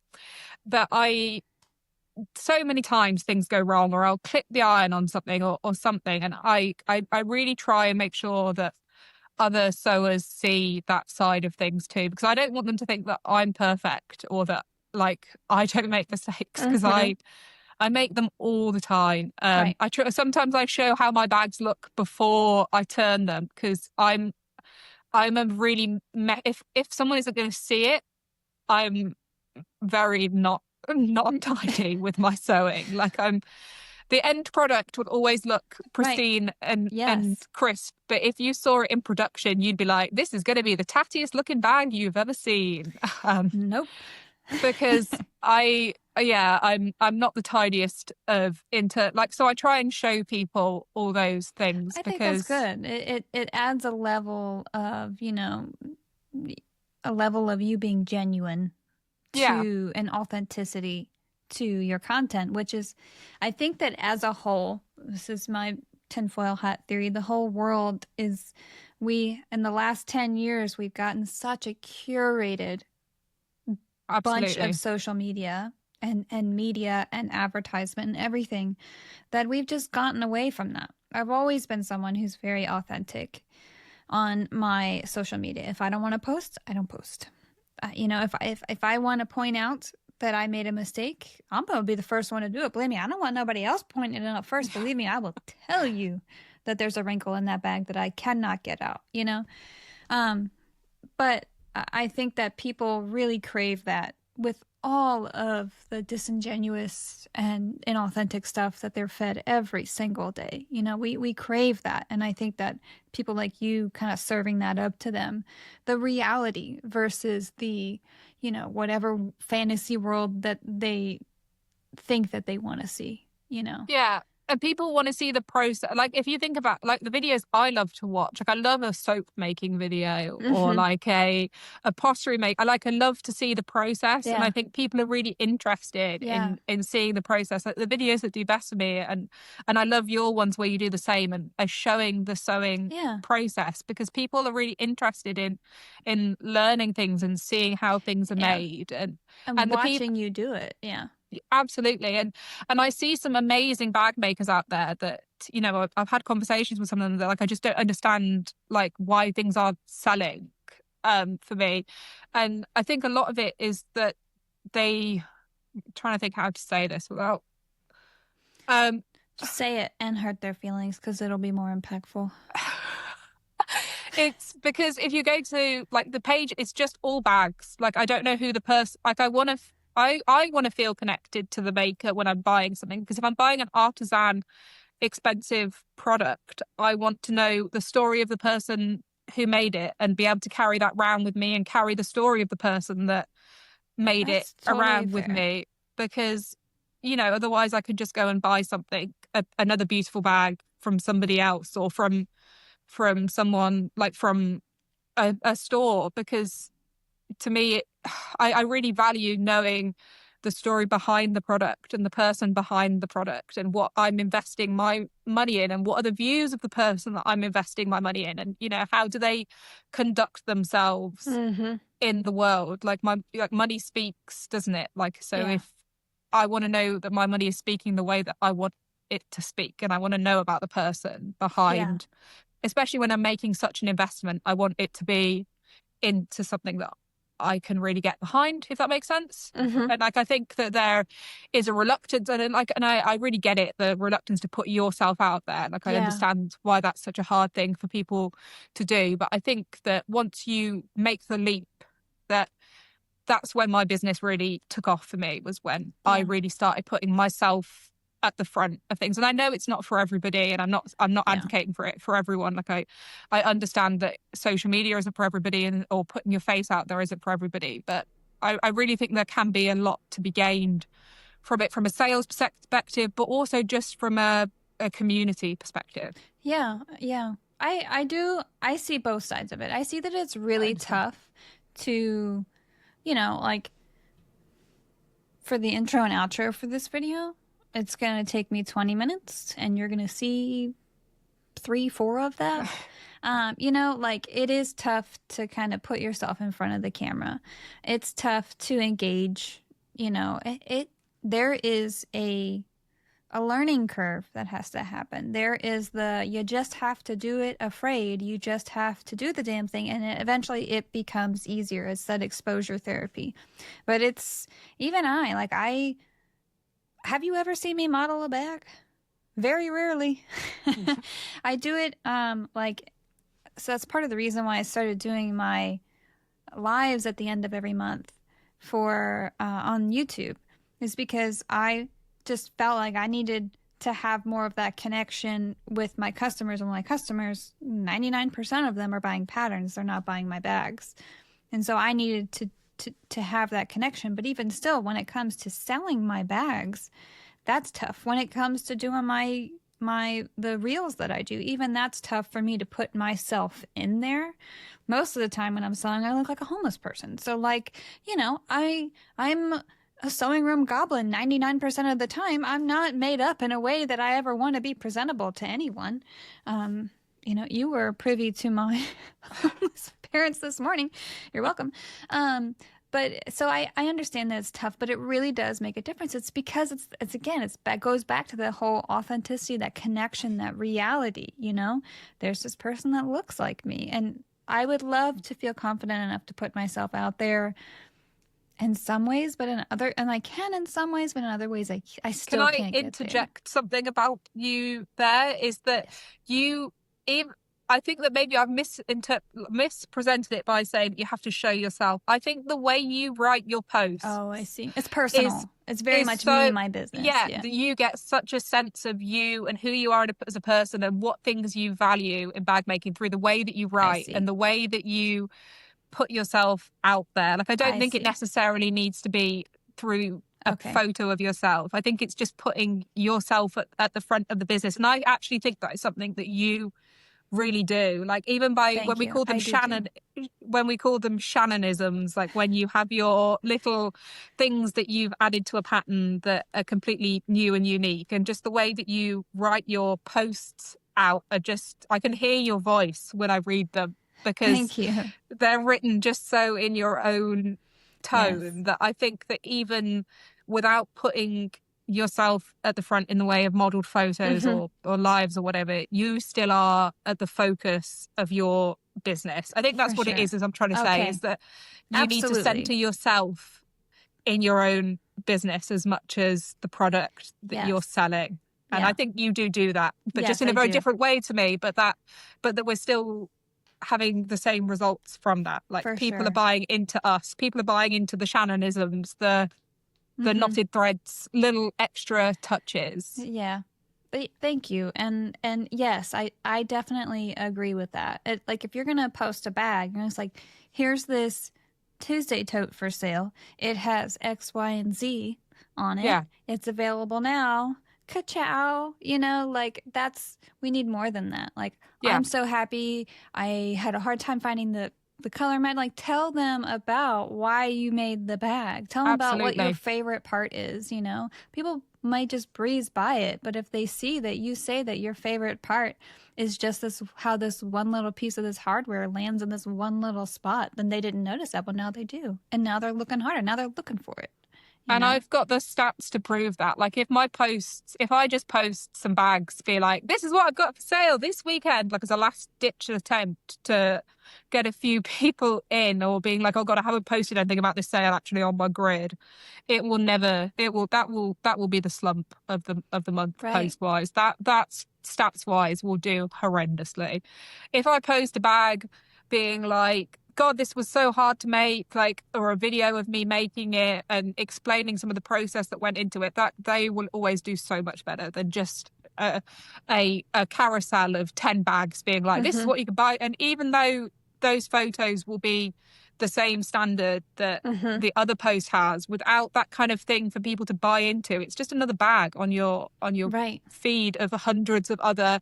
If you follow a Absolutely. lot of bag makers, what's putting you Well, setting you apart from apart. Yeah. other bag makers? Like, what? Absolutely. Or and we're not just competing with it. I don't view it as competing because there's space for everybody, but we're not. You're not just showcasing your bags versus other bag makers. You're showcasing your bag versus every bag in the store. Like, you could walk into a supermarket today and buy a bag Mm-hmm. if you wanted to. Like, why should you buy a Wish Upon a Rainbow bag, a knotted threads bag, versus a supermarket Right. bag, or like a Walmart bag or a Right. Target bag? Right. That's what I try and think about when I post things, is like, what are people, what my friend always says, posts should be engaging, no, entertaining, educational, or there's there's another one, but they should, or a story or something like that. She'll have a moan at me afterwards when she listens to this, but like, what is the intention of your post? Like, is it just look at this pretty thing, or is it Mm-hmm. like, what are you trying to tell with your post about your Right. bag? It's not just a bag. What are you trying to say about the bag? It's not just look Mm-hmm. at this pretty thing. It's look at these hundreds of hours it took me to Right. get here. So Or it's like romanticizing it. And I think that's what I've nailed yeah, down is why so many people like my reels, is because it has this kind of romance to the absolutely. process that you are attracted to it, right? So it's like, oh, what is this? Yeah, And so you stick around to see, and you stick around to look, and you engage, and people are so impressed by the freaking walking foot on my machine. That even that, though, I have people comment about that more than they comment about how the bag looks, but it's still engagement. It still yeah, pushes it, and those people are just talking about that, but they still love the work, enough to absolutely. engage with you. And so That's a really big part of it for sure. And I have always done that. Yes, I have always put myself out there, like my personality. I think as quiet of a person as I am, when I do decide to put myself out there, I do it fully for the most part, and I think that has done well for me too. I think that's an amazing bit of advice. So yeah, you don't have to model your bag. Shannon was wrong, but you should put yourself out there, Yeah, I mean, and not be too afraid to do so. a bag is a piece of you. Like, tell people that basically. Yeah, That's the my hands takeaway. behind handmade. Yeah. You know, could be anyone's hands, but it's yours. Yeah. I'm sorry, I'm this way. Okay, so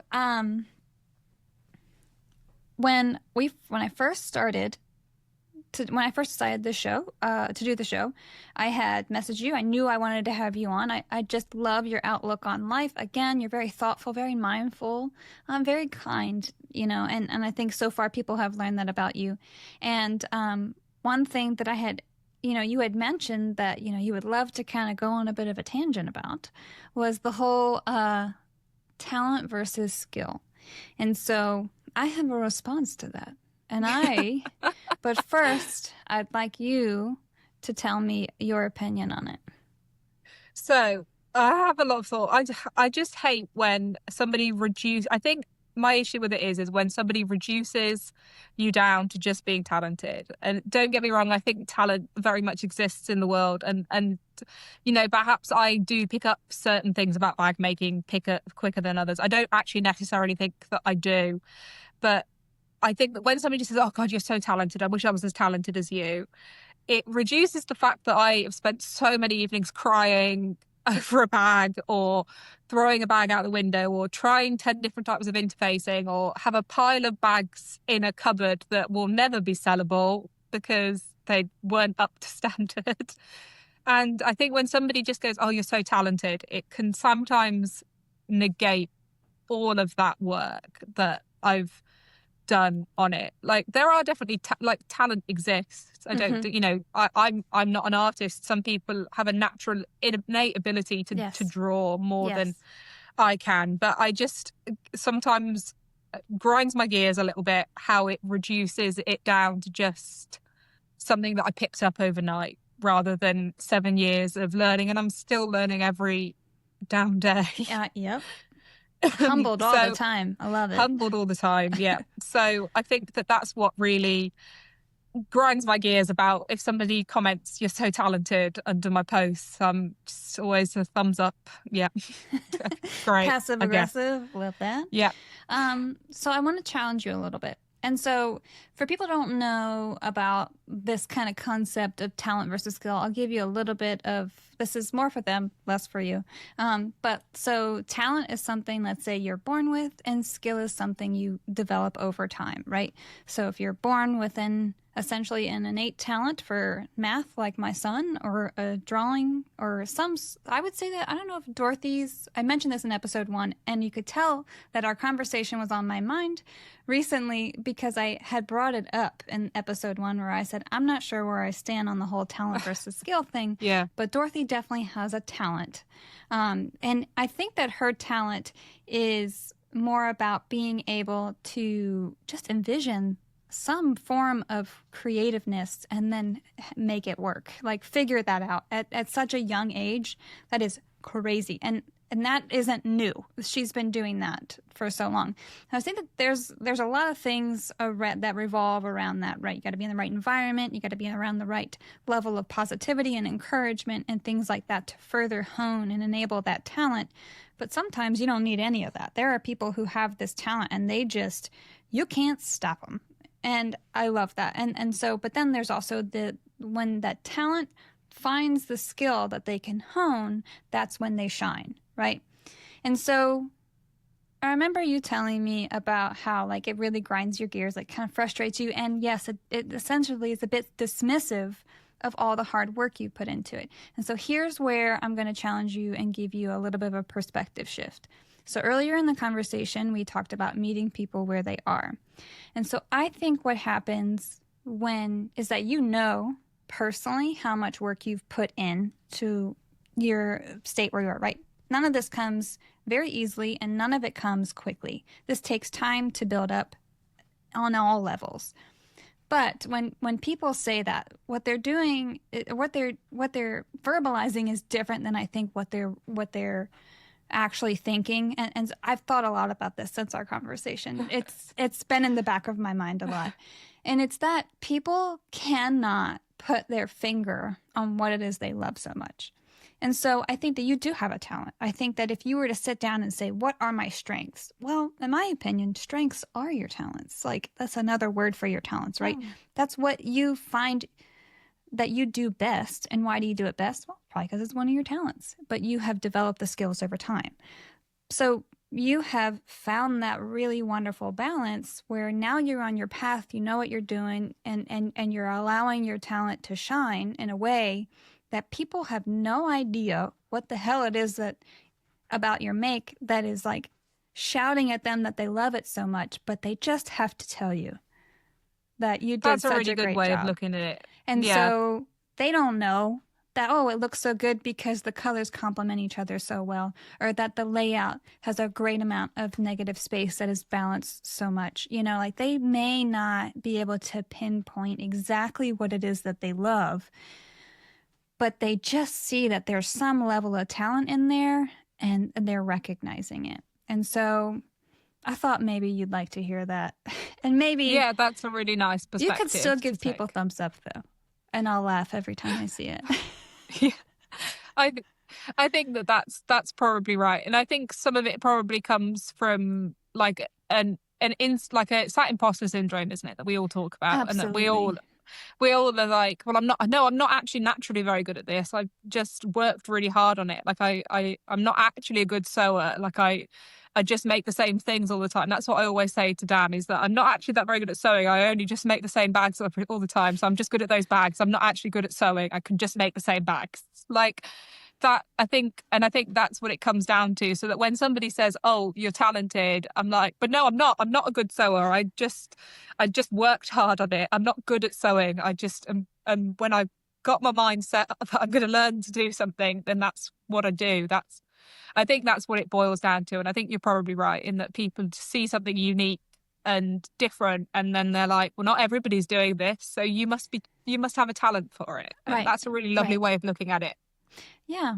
And, I think that talents don't always have to be black and white. They can be very abstract. Like I think that my talent is more about my ability to see balance and proportions and things like that. And so that can work. That helps me when it comes to composition, or when it comes to, different proportions of a bag with different textures and colors and contrast. I think that I tend to find balance a lot more easily than others do. And so that talent can be translated and shown in various ways, and people may not realize that that's what it is. Like, oh, it's got a good balance, that's why I like it.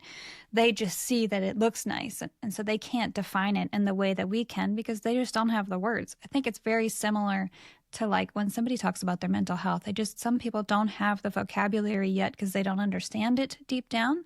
But then when you talk to somebody like a therapist, where they have the words, they have the definition, they understand because that's their field of expertise, so they can define it. So anyway, I had to say that because it's been like 2 months and I've been waiting for it. So.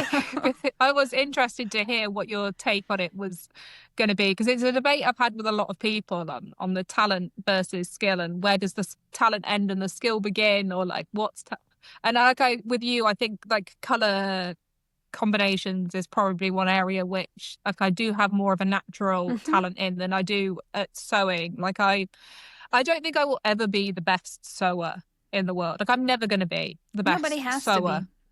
But like I can be pretty good at putting colours together. And at the end of the day, what are you looking at? The colours or the sewing? It's probably the colours.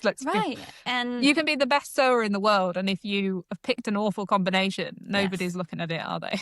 Absolutely, absolutely. So, anywho, I just had to get that out there. No, I appreciate your take on it. For sure. You can also completely ignore it, which is also fair. But I had to say I'm going to take that with me. I'm taking it with me. So recently you posted on your social media that you're going to take quite a big step back from bag making as a as frequently as you're doing it now, as full time as you're doing it now, and you are going to go work with your parents. We talked about that kind of dynamic earlier in the conversation. So can you tell us a little bit more about that and how you've been managing that and pretty much all about that as the feelings, all that stuff. So I don't know if people know this, but you give us an idea of what the questions are going to be beforehand. And I was running through them with Dan, and he was like, "How do you feel about it?" And I was like, "I guess we'll find out when I go on the podcast."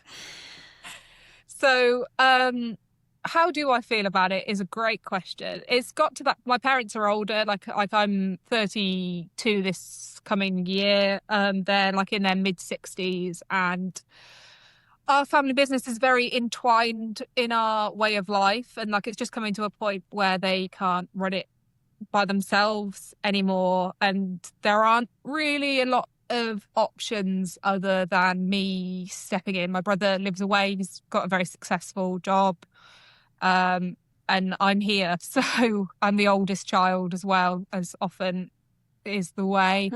My parents, I'm gonna have to try and explain this now for the American audience. My parents own a caravan park, which I don't think you guys have. I looked it up so I can explain it in American terms. It's like a single wide trailer park, from what I understand, kind of. Yes. Excuse me. Yes. But it's not, but it's like, it's nice. It's nice. They're like little mini, like beach. It's like they're like posh RV, like the nice ones are like modern RVs, but they stay in place all the time, and people holiday in them. It's a very common British pastime, the caravan holiday. So if you think about like a little beach town, or they have little like tiny house sort of rentals. Because you mentioned this, and I was like, I don't know what the hell that is, so I have to now try and figure this out, because otherwise I'm going to look silly.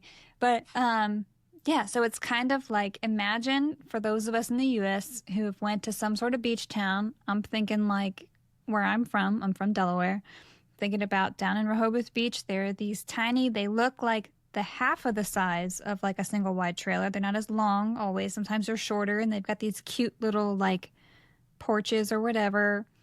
I'm sure that I'm not describing exactly what you have, but like this is what I've found. Pretty that. And they're modern, and they're nice, and they're like little, you just rent them while you're on like vacation. So yeah. And so that's what it is. It's like a tiny home on vacation, but there's a whole community of them, like an RV park, but for them. Yeah. Anyway. Yeah, that's essentially what it is. And they can't move.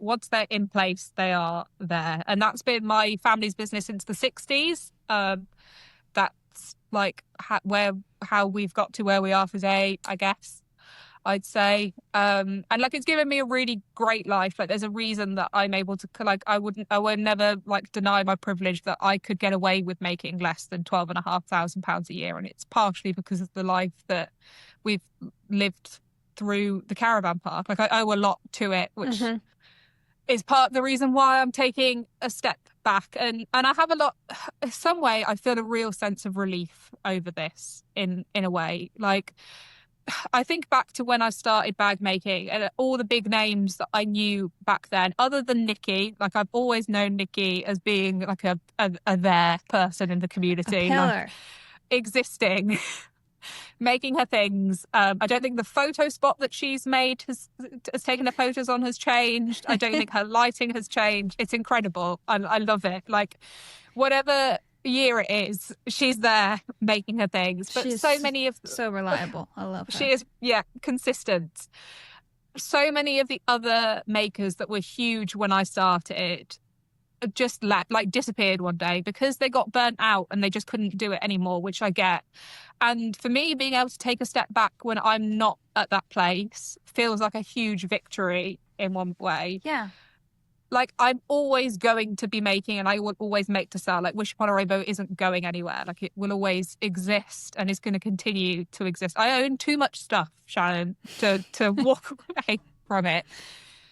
But there is very much going to be like a life shift, I think, for me next year.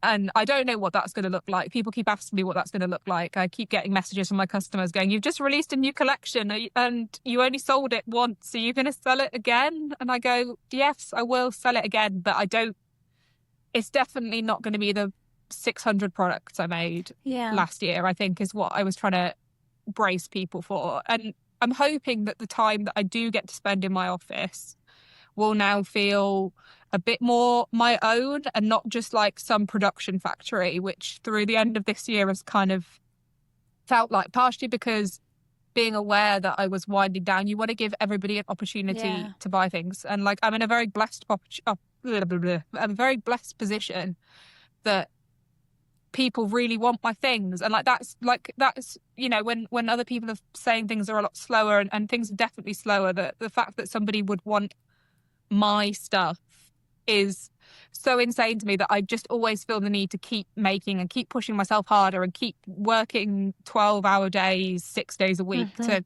keep up with them, because like how am I that lucky that people want my things? Like, and it seems silly for me not to make hay when the sun shines, as we say. But in the other way, that's exhausting. And I've been going at that pace for years. Like, I genuinely I don't know how have. you do it. I have never made the same thing twice. I could never. I don't know how you do it. I know that people love you for it. It is exhausting. And I have to imagine that this shift gives you a little bit more creative freedom in that way. Because now you're really going to make sure that you're going to saturate the time that you do have with only what you want. I mean, like, not that you're not already doing that, but you're going to even do it even further, you know?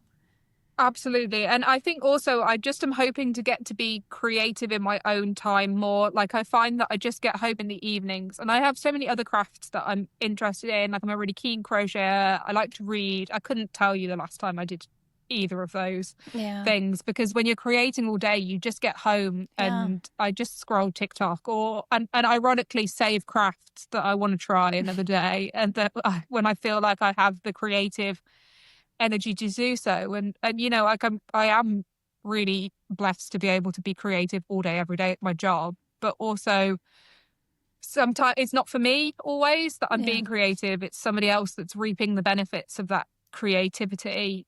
And I'm just looking forward to hopefully an opportunity to be able to do that. And also I'm just looking forward to, I feel very stretched at the moment. I already was doing quite a bit for my parents in between. And part of the reason that I've made this decision is for myself as much as for them, because it's a very different business, caravans, bags, and trying to think about both of those. I felt like I was like the Stretch Armstrong pulled in two completely different directions. And I'm looking forward to not shipping things out as much. I hate shipping. It's the bane of my existence. I'm looking forward to I freak out when I ship stuff. Like, I always say I'm not really an anxious person anymore, apart from when it comes to things like did you close that pocket up? Did you close the pocket up? And then you have to rip open the box so you can double check it. Yeah, I've been there. Did I put that rivet in that strap? I did that once. I sent a bag out that I'd put the rivet in and I'd not riveted it closed, and it went to America. Oh, fun. But she actually is one of my best customers still to this day. She found somebody with a rivet press and pressed it herself. I love customers like that so much. I love them. Honestly, they're the best. And you know, like, I think I've sent over like 600 products last year. I think I've had one person who found something they weren't happy with. But what's the thing that I remember? Is it 600 people that had their thing and loved it? Or is it that one person that found a crease on their bag that they weren't happy with? Right. And it's that interaction, isn't it? That's what keeps me awake at night. And I know that that's something I need to work on more in myself. I think it's a natural thing. I don't think that we're ever going to be able, you know, it's very rare that the loudest person in the room is the most positive, you know. It is what it is. And I think that that's a natural response. I don't think that we can really kind of edit that out of our thinking. No. You know, I think it's just kind of how long you let it linger and how long you ruminate on it is the best that you can do. But yeah, to bring it back to I don't really have a plan. I don't know how next year's going to look. I'm just having to roll with it a bit. And I know as like a customer, like if I, like I'm sure my customers always support me whatever I do. So I know they'll be listening to this and they want to know what the plan is for next year. And I don't know. And they've kind of had to learn to live with that with me. Like I never really have a grand plan for the year. I never have set sales dates. I've tried all sorts of different things to try and get my work-life balance in track. I did an unlimited pre-order the one time. I spent 6 months sewing up things that everybody ordered. So they had chance to order whatever they wanted. And actually, that was probably the happiest in my business I've ever been, just sat sewing.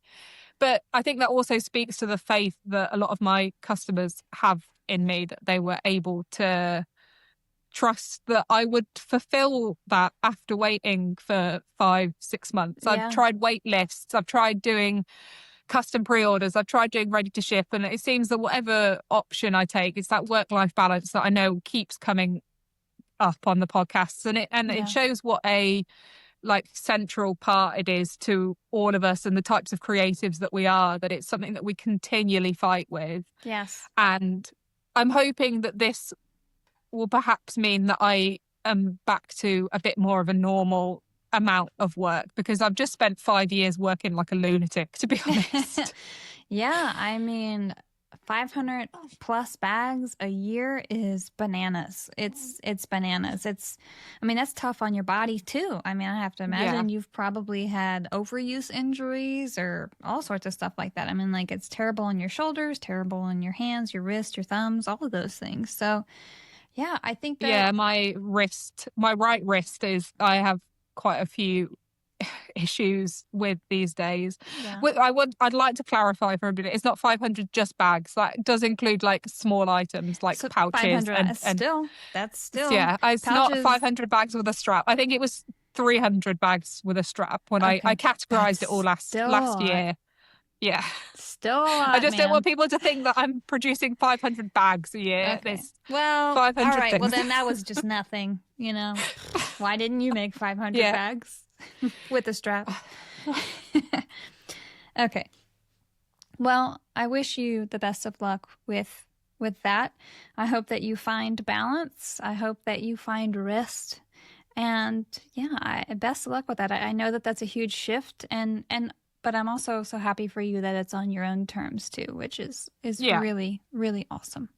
Okay, so I'm grabbing my paper here because we're at that point of the final press pass. So this is where listeners get to submit questions, and Patreon listeners get to submit questions. So I'm going to start with the first one.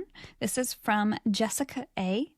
And she says, "Hello, I grew up in Europe and I remember how slim the fabric world is in Germany from my childhood friends. Is the same true for the UK? Are there more options, just like the US exploded?" I think she's referring back to like 2020 boom. And how are people appreciating handmade in Europe? Again, growing up, they were highly appreciated, but I've now lived more in the US than in Germany, so I'm just interested to know the European crafting world. Yeah, so it's very different in terms of as well just high street fabric shops. So like obviously Joann's has recently sadly closed in America, but we never had anything that even came close to that. And just the range of quilting cottons that you can get in the UK regularly is far more limited than you can kind of get in America, especially on like the high street. Like a lot of towns don't have anywhere that you can kind of buy fabric. Like my nearest town certainly doesn't have a fabric shop or a haberdashery.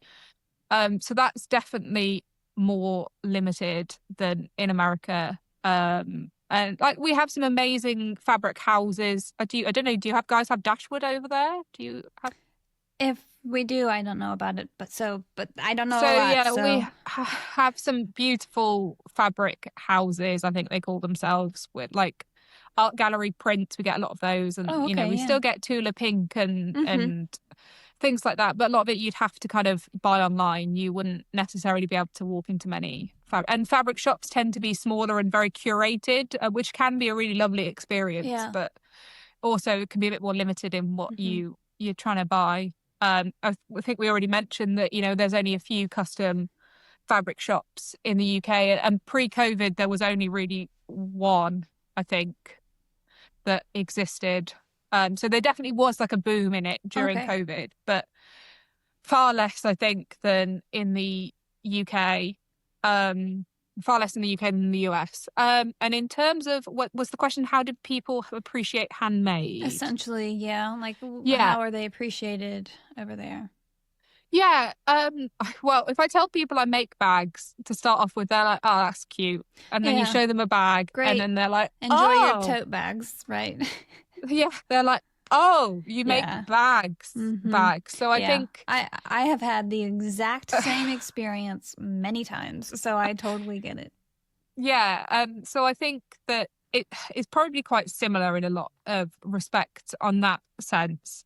I think that people like are very receptive to buying handmade where they can over here. It's quite a difficult question to think about. Like if I give a handmade gift, everybody is always like, "Ah, thank you Hmm. so much. That's amazing." I But I think, think there's a lot of cultural similarities in the way that yeah. things like that are viewed, really, other than that there are probably less people that sew, and there are certainly less younger people than sew here. Like, I'm always like really like I have a lot of people I just kind of chat to sometimes online in America who are a much similar age Yeah. range to me. The makers in the UK tend to be slightly on the older side, I would want to say, but I don't want to. I really don't have an awful lot of experience with the UK bag making community because, like, I really kind of just Yeah. gravitate towards other American makers, especially because a lot of them are bigger on Instagram and things as well, which is where I Hmm. primarily gravitate towards. And there are definitely less people selling, making to sell in the UK. So obviously they're selling that, sharing their makes on groups on Facebook, and that isn't really somewhere that I venture into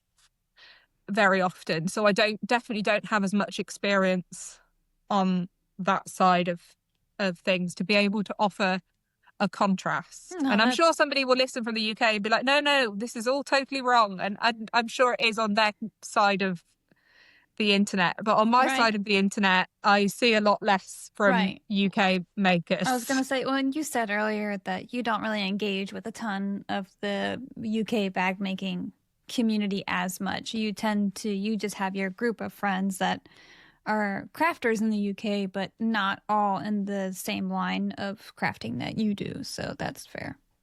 Yeah, That's fine. no, I think just through like so whatever, like I see, and how do you get to know other bag makers? Like you see their strike posts, so Hmm. you see their pattern testing posts. Well, a lot of strikers are naturally going to be from the US because like that's where most of the custom Yeah. fabric groups are, and the shipping over here. Like I've only striked whatever once or twice for a company because it's just prohibitive for them. Like no one's ever going to have me on their strike team if they're going to have to spend Yeah. $30 to. And it's typically a shorter turnaround time, so Absolutely. the postal travel Oh time God, is too far.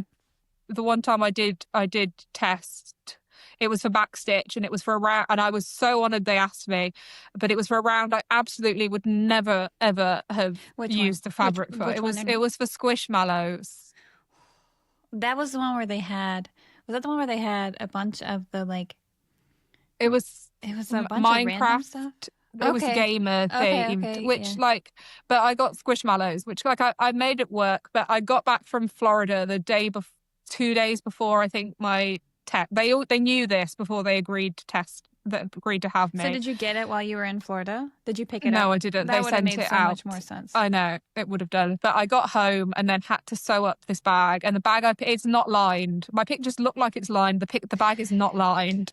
So Maria and I love to do this. It's not as prevalent now because we're just not on as much, but when we were really active in striking, we used to love to try and figure out who didn't line their bag, who's only showing the front panel and the gusset of their bag.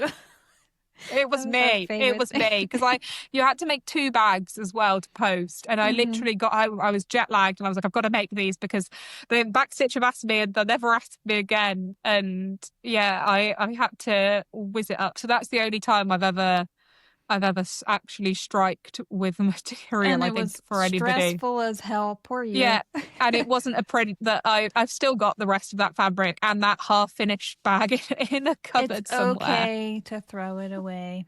Just do Yeah, it. Just do it. I need to get rid of it really. But yeah, so I tend to gravitate toward like that's how you get to know people is striking testing and they're predominantly American Yeah, sewers. So that's what my community has ended up being that is makes it's sense. American sewers. But yeah, so that would be my final answer is it's very similar in a lot of ways. We just have less accessibility to stuff. And there's like generally quite a similar view towards handmade in the UK as the US is my final answer. Okay. I'm buzzing it in. So the next question is from Laurel. She says, I was wondering if she has a specific process that helps her stay organized while testing, choosing materials, keeping on a timeline, etc. Also, besides sewing a pattern early, what is her favorite part about testing? So, how do I stay organized? That assumes that I am organized. Well, apparently you So, present it. Laurel is a great. fellow tester, for Oh, those yes, I that don't know. know. She So, does amazing Lord of the Rings bags. mhm. I so how I plan my makes is I always just have everything in that I could need because I am naturally a very disorganized person. So it's always easier for me. Like if you when you send out your hardware list, so if people don't know when you test, before we even get the pattern or sometimes fully know what it is, we get a list of hardware that we're going to need, right? And interfacing. So I can go on and check that I have that. And I just order it in every color if I don't already have it, because that way I don't have to plan Yeah, ahead you of can go time wherever for the wind things. takes you. Yep, Yeah. exactly so. So when we did the Adina, I've got buckles in like gunmetal, rainbow, rose gold, and silver left in my office, I think now. And I then just, I think I'm actually really bad at planning what I'm going to make. I think what I say I'm going to make under you, when you ask us what we're going to make out of, it always ends up being something different to what, because when I actually get the stuff out and lie it next to each other, I'm like, oh, this Yeah, isn't because gonna then how you it's see gonna look in my head. proportions and things like that. Sometimes Yeah, it throws things off. and or sometimes like I'll have seen a couple people have made up first, and then Mm-hmm. that will take me in a different direction Mm-hmm. once you actually start to see different ones. Because like I think it will surprise nobody when they say that you and I make very different styles of Right. that, just from how we look here Mm-hmm. today, and that we have a very different kind of color palette that we tend towards and things. So I have like a standard color palette that I'll err towards, which is always Right. pastels, or blacks and pastels are quite common for me, like black with a pastel. So first of all, I'll think if it's going to work in any of those color schemes, and then I kind of go from there. I try and do one that is kind of very like recognizably my style, and then normally I'll use the second tester bag to kind of branch out and do something a Mm-hmm. bit different. Sometimes that's if I have an outfit that I specifically am like, oh, that would work with. So the last time we did the Adina, I did one block pastel bag. And then I did one that was lemons I was because I gonna knew I was say it going was to a fruit. Italy. It was fruit. Yeah, it Yes. was fruits. Because for one thing, fruits were quite topical, like they were the thing of the summer, weren't they, fruits? And also I knew that I was going to Italy. I could take the bag with me and get some good shots. In terms of organizing my time, I tend to just wipe out a few days when I know that I have pattern testing. And you're the only designer that I test for. I don't test for anybody else. Pattern testing isn't something I would naturally do. I've never even, I know. I I don't cold think, called you. yeah, I don't think I would naturally offer to. I'm awful at instructions, which I warned you of when I love your and I feedback tried every really time. hard. I try really hard with yours to read them so thoroughly. I was diagnosed with dyslexia when I was at college. I'm not a reader. It's one of the reasons I make the same 5 bags all the time, so that I That's don't fair. have to read an instruction again in my life. I both hate instructions and hate watching videos of people making bags. So I don't know how I Well, it's a good just thing I have learn a it lot of once. pictures in my pattern, so you're set. Exactly. But I always thoroughly, and I'm not just saying this, I really try hard, and I It's I like to can see. think think that it brings a slightly different perspective to things. Because if I've read it wrong, then I assume other people have probably read it wrong as well. And it was something I really had to get over in testing. I remember the first time I did it, I was like, I'm going to You're come across so like an idiot. nervous. I was so nervous. I was like, she's not going to think this girl even knows how to sew. I was like, No, I'm gonna have... so when I bring on testers, I'm bringing you on because of your knowledge of bag making that I could tell from the execution of your bags.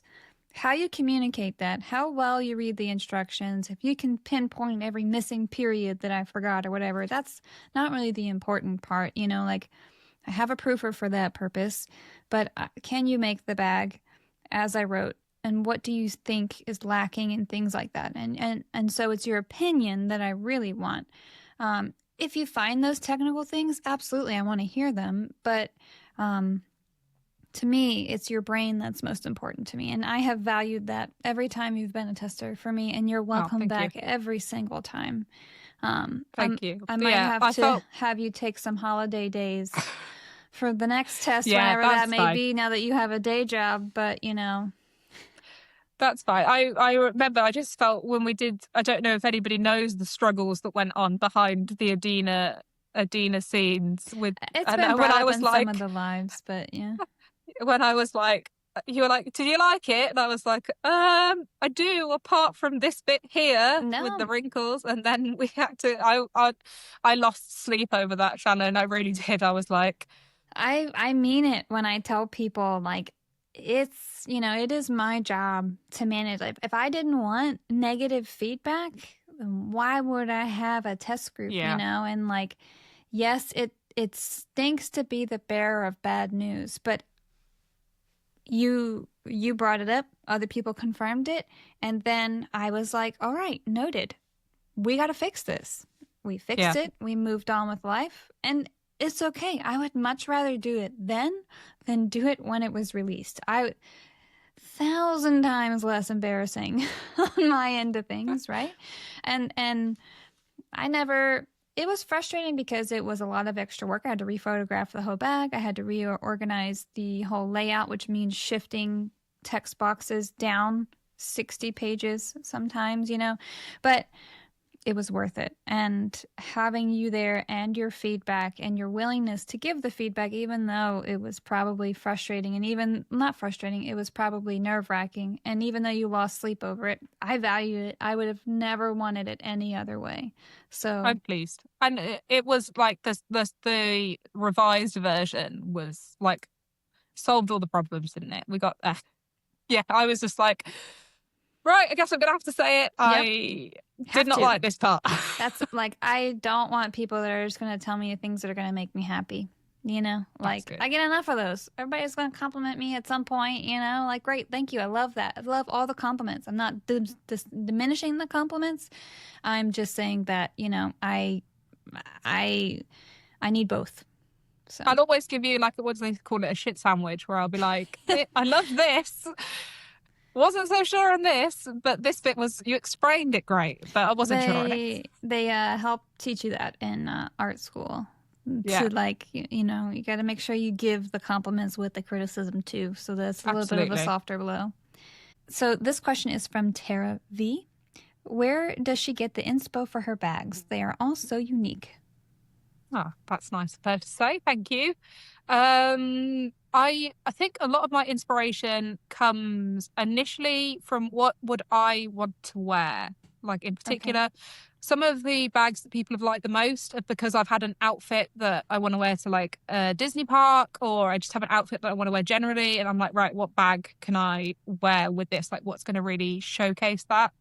I think she is probably talking a lot about the applique bags, like reverse applique and applique is something I really started doing in like 2020, I want to say. There wasn't a lot of people doing it then, especially reverse applique, which is what I primarily do. As a little tech tip, I think that reverse applique will, especially if you're doing a lot of small details, is always going to give you a much better finish than if you do applique. So like reverse applique being where you take your main panel and then make punch outs essentially in the panel rather than punching things out and applying it on top of the panel. Because that will, you have lots of little small bits when you do applique, and the edges will naturally, you're never going to be able to get right to the edges. Yeah. Yeah, and it kind of gives it more of a what did you call it? Homemade look versus a handmade look. Whereas especially when you punch for them in, smaller details, for sure. exactly, yeah. And then recently, as of this year, I've started using heat transfer vinyl as well quite a lot to do those smaller details, which again, vinyl is going to look like it's learning what materials work well for what problem you have. Because if you are trying to sew like an eye on something that you've done with vinyl, it's just never going to look as good as if you use like a heat transfer vinyl. So wherever I get the ideas, it's probably just thinking about what I would wear, or perhaps somebody will come to me and say, like, one of my most popular bag designs was a black design that I did with pastel cutouts on it, and that was for my friend who was like, I wish you just had something a bit more subtle that was just like blacks and pastels. And I was like, okay, off I go, and I just ran with it. And applique really gives me the space to kind of, I don't have to wait for a vinyl to come, I don't have to get a fabric designer to design something for me. I can just kind of and it go adds with it. Dimension. You know, it does. It really adds dimension and texture, and it really adds just a whole other layer of fun to a bag. Absolutely. And it's creating something which nobody else really is going to have. And like when I started, that was doing applique, that was one of the things. Like the bag market suddenly became oversaturated. Well, not oversaturated, but saturated in COVID. And everybody had the same materials. Everybody had access to the same stuff. So what are you going to do that makes your bag unique to all of the other bags out there? And I was like, it was a circle bag, my first one that I did, the Aura Rose circle bag. I've probably made 200 of those, I think, in different designs. And I was like, oh, I could do a red and white and yellow and black design, and the rest it kind of just went from there, and everybody loved it. And it was quite a subtle design and was very iconic and recognizable for what it was supposed to represent, and it just kind of went from there. And then I just keep doing more and more complex applique designs from there. I did a couple at the end of this year, which took like, I want to say 3 hours to do the applique work on. And I just keep designing harder things on the computer and then making it a reality, basically. Yeah. Well, I think a lot of us who have seen your work have absolutely seen that, you know, you're very skilled at it, and you have definitely figured out whatever that recipe is, and you do such a great job. So yeah. All-time favorite make. I always love that question. My all-time favorite make would have to, I just did a gingerbread applique design that was probably one of my favorites. But I think I did a Figment-inspired kind of circle bag that, like, I'm a huge fan of Figment, the dragon from Disney. For anybody who doesn't know, he's all about in creativity and imagination and colorful things in every day, and that's something I really identify with. So it's all about creativity, imagination, sparks of joy in everyday life, which would probably be my life motto if I could have one. And so when I first created that bag, and it was the first time I kind of used, it was how I discovered edge paint, was when I was making these 3-dimensional wings to go on the bag. And it was really the first kind of bag where I was like, right, let's really push it and make something that I think, like an idea from my head, and make it reality. No matter how hard that idea is, let's actually just put it. So it would probably be that one. And then I've translated that design a few times over. I've done it on the Rosie. I think I did as a tester, and a few other different ones. And yeah, that would probably be my favorite bag for that reason. But my most recent gingerbread one is the one that I would probably like to wear the most or keep, which I have not. Well, you'll have time next year. So yeah, we'll have time next year. Okay. So for the final part of the final press pass is that you are supposed to have a question for me. And so let's have it. I have a question for you, and my question is, which is your favorite Shannonism that you have come up with on your bags? So, like your favorite little thing, tip trick that you do that Yeah. nobody else does. And I have an answer for this as well of what my favorite Okay. Shannonism is. Okay. So for those that don't know, what she's referencing is you call them Shannonisms, other people call it Shannon work, and they're like these bulk reduction things. Like I just when I'm presented with a unique problem, I will troubleshoot until I find a unique solution. And so some of them have resulted in some unique folding and little origami foldings that you'll do with your fabric and your material to just make it a less bulky seam or just to make it like a unique connector. I would say that my favorite thing recently was the dual pocket combo on the Adina. I love that thing. The little phone slip pocket, and it's like it all lines up so well. And it took a little bit of, it wasn't that hard to design. But it's unique for what it is. I haven't seen another one out there that's quite like that. And that one really makes me happy. And it's really just kind of like it is with everything else, you're just following it step by step, but it makes for a really nice thing. But if I had to say one other thing that's actually a technique and not so much like a pocket design, it would probably be my gusset bulk reduction. That to me was like, that's always such a bulky seam, especially if you're binding and you have a gusset on the side of a backpack or something, that bulky area there where you're binding. I came up with a method in the Rosie where you kind of smooth out the bulk for that seam. And so it's less of a huge bump. And every time I make the Rosie or any other bound bag that has a seam like that, you can kind of apply it to anything that has a 3/8 inch seam allowance. It was really nice, and it was really satisfying then to hear other people say it. I have another one. I hate to be like, whatever, like I love my stuff, but I really do take pride in it. But I came up with the binding method, and other people have come up with this in similar ways on their own, but I think I might have been the first one that came up with it. And I came up to it on my own, honestly, and it's not like some like big groundbreaking thing, but I love how I bind with waterproof canvas on the Rosie. I think it takes the thought process out of it. It's very much, it's just like you get on it's like automatic, right? Like I don't even think about it. It's mindless for me. And I really enjoy that. Sorry, 3 of them. You asked for one, I said 3. I don't have a favorite. I have a couple favorites. My favorite is also the Rosie bulk reduction. I use that on every single one of my bound bags. I have a cheap and dirty quick way that I do it. But it isn't exactly the same as the way you do it. But I took that and applied it to if you ever see me with a bound bag, which will be all of them, they have that in the gusset because it just helps it sit flatter and lie smoother and crisper. And it takes a lot of the pressure off of that point where you would. And it can affect the rest of the gusset as well when you've got that little bulge. Yeah, it'll kind of stand out more, and then it'll sink back in above and below it. And for perfectionists like us, it's annoying.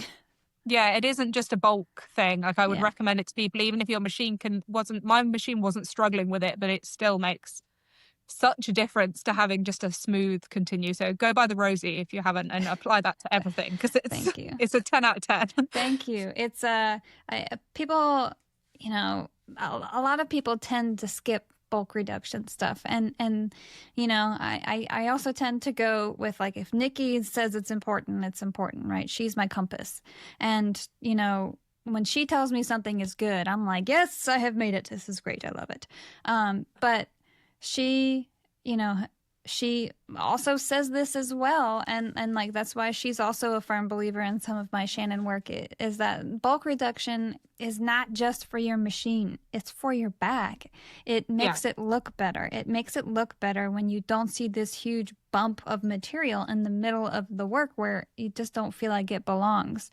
To have a smoother process, a smoother seam, a smoother grade. Like, I think those little things is what are what makes something a level of artisan versus, homemade, for sure. absolutely. And Okay. we appreciate you for it. Thank you. Thank you. I told Nikki that there's going to be a time where I'm going to release a pattern. There's going to be no new technique in it. And she's going to have to accept it. I don't believe it. I'll believe it when I see it. I'll believe it when I see it. I think like that's the fun part for me, is like, okay, well, this could be simple. Could be. Not going to happen. Not around here, partner. Thank you. Okay, so the final part of the episode is where we have the like mantra, affirmation, little thing that you say to yourself or that you would like to share with listeners that is just a bit of encouragement, something to keep in the back of your mind. Mine for today's episode is something that my husband and I like to say, which is anything worth half-assing is probably worth whole-assing.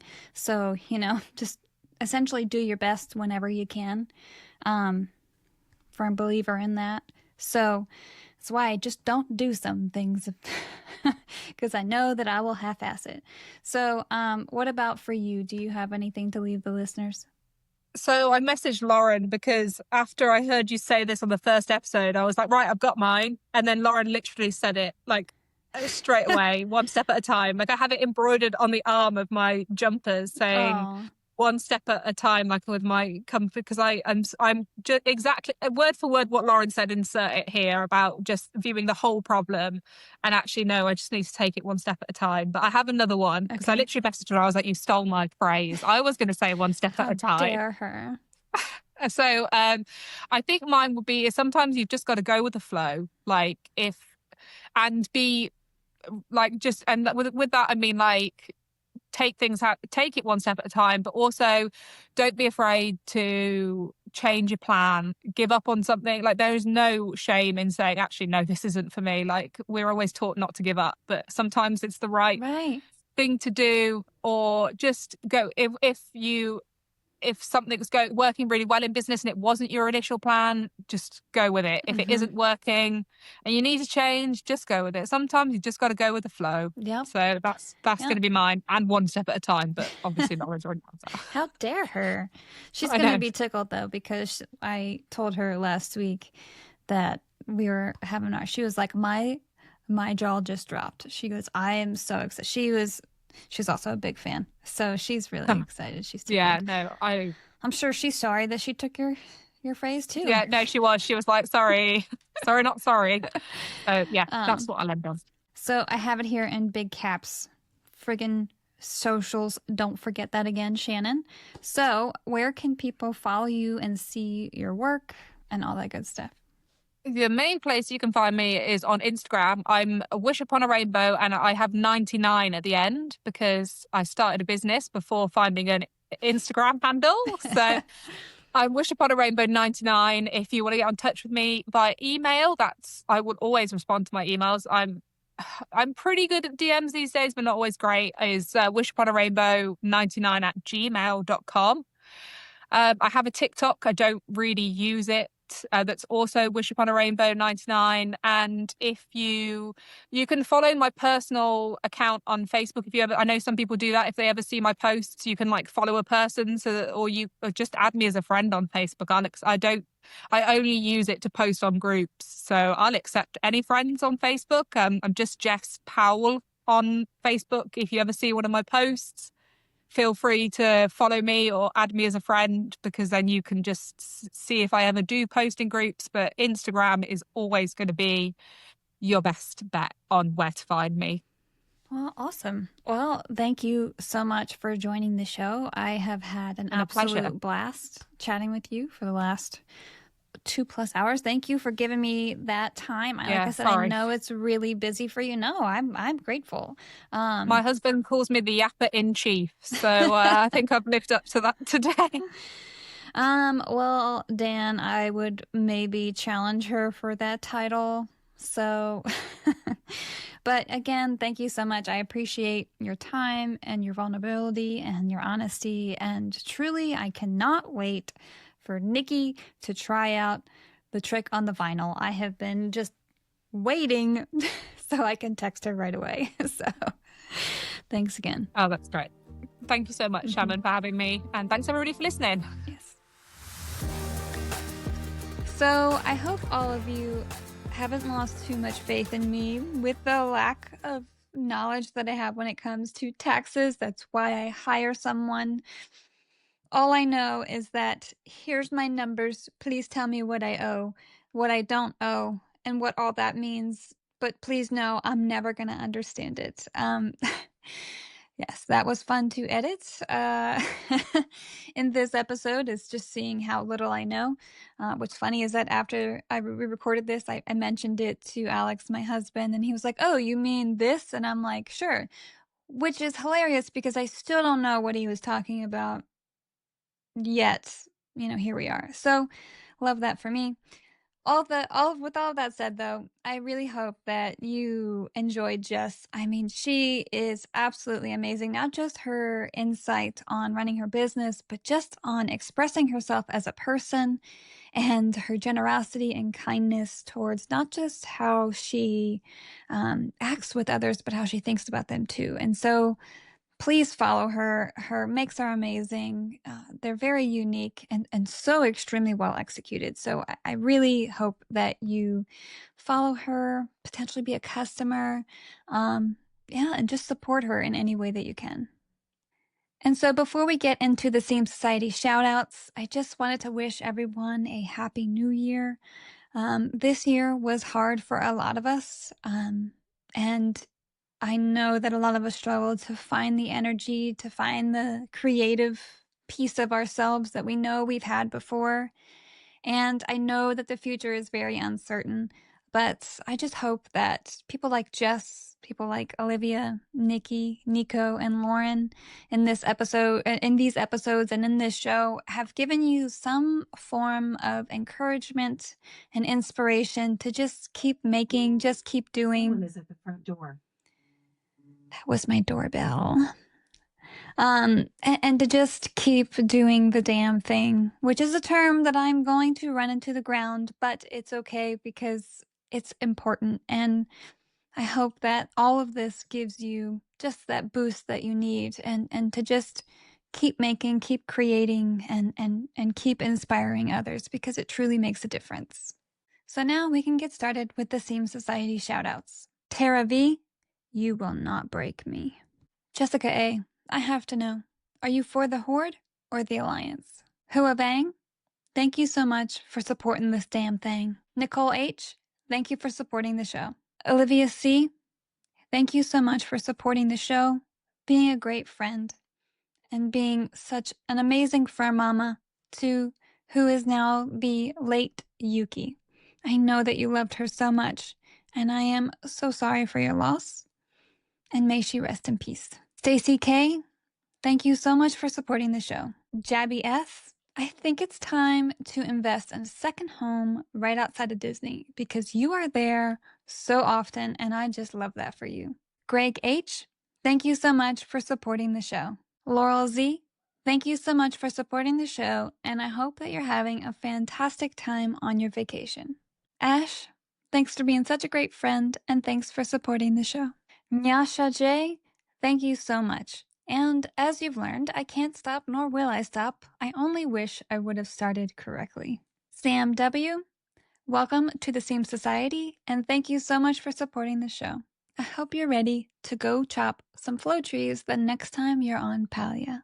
Eileen, welcome to the Seam Society, and thank you so much for your wonderful comments and words of support and wonderful feedback on the show throughout the various episodes.